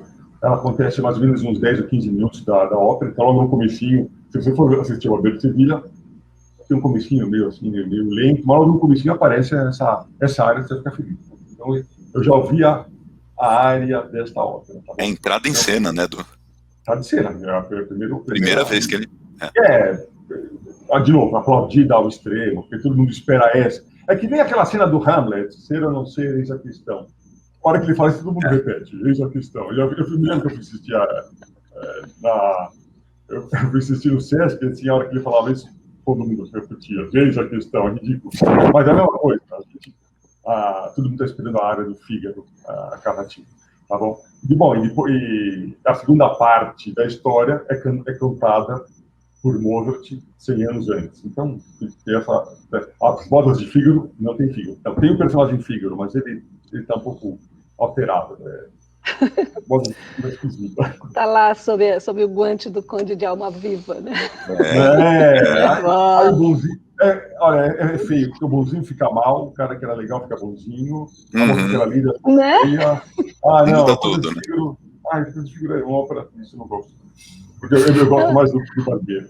E nessas óperas do Mozart, é melhor realmente, aquele conselho do Nava é perfeito. Leia a história antes, porque tem tanto vai e vem, tem tanta confusão ali entre os casais, que parece Sonho de uma Noite de Verão, do Shakespeare, né? Que toda hora você tem que voltar e dizer, pera, quem é quem aqui? Porque eles trocam de roupa e ficam trocando. Sim, sim. Todo mundo faz isso, até alguém moderno faz isso. A opereta a Viva Alegre também tem isso, as pessoas trocam de lugar. Tem um nome isso daí, acho que chama travestimento, é uma técnica, é um topói teatral da ópera. Então toda ópera tem travestimento, eles trocam de roupa e trocam um personagem com o outro. Hoje é uma coisa meio idiota, você vê, isso é uma coisa que não existe muito em Puccini, né? Puccini é velista, ninguém troca nada. É o que é. Aguente a realidade. Ela é dura, aguente a realidade. Sim. E os casos picantes, vocês se lembraram? Bom, o Puccini é um caso picante inteiro, né? Eu falei que a vida dele, né? A vida dele é picante, porque o cara, além de ele ter essa grana toda, parece que ele gostava de carro, né? Se arrebentou com um carro em 1900, nem sei que carro que tinha lá, mas ele quase morreu com um acidente. Ele tinha amantes. A vida dele dava uma ópera. A vida dele dava uma ópera. Parece que a esposa dele acusou ele de ter traído ela com a empregada, e a empregada se matou. Isso é verdade, não é ópera. Sim. Quer dizer, a história picante é a vida de alguém tem que pegar e fazer uma ópera moderna chamada Puccini's Life. Tá vendo o Philip Glass faça, ou John Adams faça. Podia mesmo. Fazer a ópera, a vida de Puccini. Então, Puccini é a vida picante. Talvez ele entendesse muito de mulher. Eu escrevi isso em algum lugar. Ele entende muito de mulher dentro e fora do palco, né? Então, Puccini é o cara. Puccini é o cara. Ele é o picante. Entendi. Sim, e era o bom vivant, né? Que nem o Nava falou. Ele corria de carro, se acidentava e depois não parou, né? Não parou, né? Fumava charuto meio louco. Acho que ele morreu de câncer. Morreu de câncer na garganta. Garganta. Fumava charuto. Vida boa. Puccini é o cara. Ou seja, Puccini ele todo Go for it. o sinônimo de picante, né? Só tem 10 Total. óperas. Puccini só fez 10 óperas, dá para assistir fácil umas 6 ou 7. Algumas são muito difíceis que elas não são executadas. Em especial as mais quando ele fez mais jovem, né? Mas Puccini, dá para assistir todas as óperas, são todas maravilhosas. Sim. Acho que eu listei umas 4 óperas do Puccini. A Bohème, Tosca, Butterfly. A dele, pelo menos umas 5, né? Tosca, Butterfly, La Bohème, Turandot, e o que? Fantula del West é bonitinha. Não, James Kiki. Janis Kiki é uma do crítico. Sim. Isso, eles fazem. É bonitinha. Olha, a gente falando de ópera, eu prometi que não ia falar para escolher ópera por ópera. Mas Janis Kiki, uma das últimas óperas de Puccini, a última é Turandot, tá? Turandot, a do Nelson Dorma, depois o Thiago vai cantar Nelson Dorma para vocês, mas O virar tenor. Né, a Turandot, ele não completou. Inclusive, essa área do Nelson Dorma não foi fez. Né? Foi feita pelo aluno dele, assim como o Requiem de Mozart não foi Mozart quem completou. A Turandot não foi completada por Puccini, porque ele morreu antes. Franco Alfano. Isso, Alfano. Mas James Kiki também, bem no final da vida dele, ele fez uma ópera. Qual é o interesse de James Kiki? Primeiro tem aquela área famosa que o pessoal canta no The Voice, America's Got Talent, que é O meu bambino caro. Oh, meu bambino caro. Bom, algumas oitavas acima disso. Tá? Sempre tem uma menininha que canta isso, ela ganha algum prêmio. E a James Kiki é uma obra muito curta. Acho que não tem nem 1 hora de duração. E ela é muito barata, porque ela não tem roupa nenhuma especial, o cenário é uma cama. Então, a vantagem de James Kiki, a gente tem que ficar de olho, porque é uma ópera muito boa para fazer no Teatro São Pedro, que foi onde eu ouvi. Vamos fazer uma ópera rápida? Vamos. Quanto que tem? 50 mil reais faz a ópera? Faz, porque ela não tem vestuário, não tem cenário, e também nem tem tantos cantores assim. Tá? Então, James Kiki, só para ficar de olho, é uma ópera alegre, facinha, tá? Que dá para colocar. Você falou das 5 óperas de Puccini: La Bohème, Tosca, Butterfly, Janis Kiki e Turandot. Tá? As mais importantes, metade das óperas. Eu tenho a lista das óperas aqui, Sônia. Eu sei que eu mandei para você. A gente pode postar, né? Não, pode colocar aqui no nosso chat, e aí o Cláudio coloca lá nos comentários já para o pessoal. Tá, então são as óperas que eu recomendo. Meninos, 1h56. Vocês falam muito. Eu nem comecei a falar. Você tem ideia. Ô, Sônia, Nava, vamos para a segunda parte agora? Deus do céu, acho que a gente vai ficar fofocando lá no estúdio. Para a gente se despedir, deixa eu ver só se não tem mais nenhuma pergunta, não temos mais.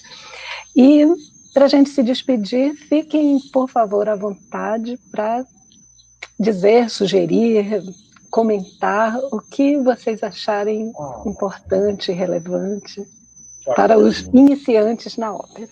Eu não deixo o Thiago falar, agora é a voz dele. Não, imagina, claro que fala. Não, eu acho que a gente falou muita coisa legal, acho que dá para sumarizar, né? A ópera é uma experiência rica, é uma experiência que pode e deve te encantar, né? Você não tem que ficar longe dela porque você não se apaixona pela ópera estudando ópera, né? Não é aquela coisa, ela e no fim das contas, fazendo uma analogia, né? Porque é um outro campo que tem muita coisa pedante e eu não entendo nada, eu entendo de ópera, mas não entendo muito de vinho. Mas uma vez eu vi um cara ali famoso, né? Falar que o bom vinho, ele é aquele que você gosta. Né? Eu não sei se isso se aplica ao vinho, mas certamente se aplica à ópera, né? Porque o objetivo dela, ela não era escrita para ser um negócio acadêmico, né? Ela era escrita para encantar na estética da época, né? Então conta-se que quando o Rigoletto estreou, as pessoas saíam do teatro assobiando La Donna e Mobile, né? Porque era isso, ela é feita para encantar, né? Então se deixem encantar pela ópera, né? Com tudo, com toda essa distância que ela tem no tempo, no estilo e tudo, ela também pode ser encantadora e você pode fazer dessa diferença uma possibilidade de viajar para essa outra época, né? Suspende a descrença. Eu sei que é tudo muito diferente, mas suspende a descrença, né? Entra lá na Turandot e é uma fábula lá da imperatriz da China e pensa que aquilo é real e viaja junto com aquilo e deixa a música te levar, porque ela vai te levar, né? Lindo, lindo, encantador. Nava. Olha, é o que eu já falei 500 vezes aqui. Uma coisa interessante que falou o Thiago, a ópera é de gente simples, né? As pessoas empoladas ficaram nos palácios, tá bom? A gente está pagando para assistir ópera, tá bom? Então a ópera é do povo, as pessoas não sabiam ler, elas tinham que se entreter com a ópera, de operário. Tá? Então, a ópera é para ser mais popular. A gente tem essa empáfia da ópera, mas não. É isso aí, gente. Vai no Teatro Municipal, tem ópera de sábado de manhã, pode ir de bermuda, não vai de chinelo, tem um sapatinho, mas pode ir de bermuda. Tá? E tem que ir. É isso. Eu vou gostar, não vou. Vai na ópera. É barato, vai. Se não gostar, você dorme. Experimenta. Não tem como não gostar de ópera. Não tenha medo de abrir o Wikipedia, abre o tópico da ópera que você vai ver, lê tudo que é escrito lá e vai para a ópera. Não precisa comprar o libreto, vai ter legenda, em português. Não tem o que errar, não tem como dar errado. Vai na ópera. Tem isso, tem a legenda, né? Sempre tem muito. Recadinho. O Teatro Municipal fez uma série de óperas. Elas estão gravadas no YouTube. Tem que escrever Reserva Municipal e vai ter o título. Tem o Barbeiro de Sevilha, que a gente falou muito aqui. Tem Turandot, com certeza. E tem mais algumas óperas. Não sei se tem Lavoie. Bom, sabia todas de cor, mas já esqueci, que já estou muito alucinado. Tá, mas coloca a Reserva Municipal no YouTube. Você vai ter as óperas, de 2, 3 horas de duração. Estão todas lá, com legendas em português. Tá bom? Tem que assistir. Tem prêmios para o momento. Tá? As outras obras não tem Carmen, é uma pena. Carmen só com legenda em outras línguas. Vamos no que a gente tem. Né? Não se intimide com a obra. Abre tudo e vai. Abriu a bilheteria, vai, compra e vai. Assiste. Não tem como não se apaixonar. Não tem. É impossível. Explora, e se puder dar uma última dica também, procura no YouTube uma coisa que na minha época chegou a passar na televisão, e aí eu ia comprar os DVDs, né, mas que é muito bonitinho, já que a gente na tela perde a dimensão do teatro, a gente também pode perder a fronteira do teatro, né, então aquele diretor italiano Franco Zeffirelli, ele andou filmando trocentas óperas, ele fazia filme, então você tem toda a música e tudo, mas é filme, com os campos, né, é muito bonito, você bota lá Franco Zeffirelli, ópera, tem tudo ali no YouTube hoje em dia. Que dica maravilhosa, depois a gente vai compilar tudo, faço uma postagem especial só com todos os nossos links, todas as nossas dicas, tá bem? Valeu muito. Pessoal, muito obrigada por terem assistido, uma meninos. delícia. Adorei. Maravilhoso, obrigada por terem aceito vir aqui. Olha, adorei falar de um tema que eu adoro, numa companhia maravilhosa de vocês dois e do Cláudio, não tem jeito, né? Muito bom. Muito obrigada, Thiago, muito obrigada, Nava, foi maravilhoso, foi uma super aula, é muito gostoso falar com vocês. E para vocês que estão nos assistindo, muito, muito obrigada. No dia que vocês quiserem conhecer uma cigana que seduz profundamente um homem, no dia que vocês quiserem ver um rapaz descobrindo o amor e descrevendo para uma mulher mais madura, isso que eu estou sentindo, que me gela e que me aquece. É amor? É amor, né? Vai que Sapete é uma das áreas das Bodas de Fígaro, claro, minha ópera favorita.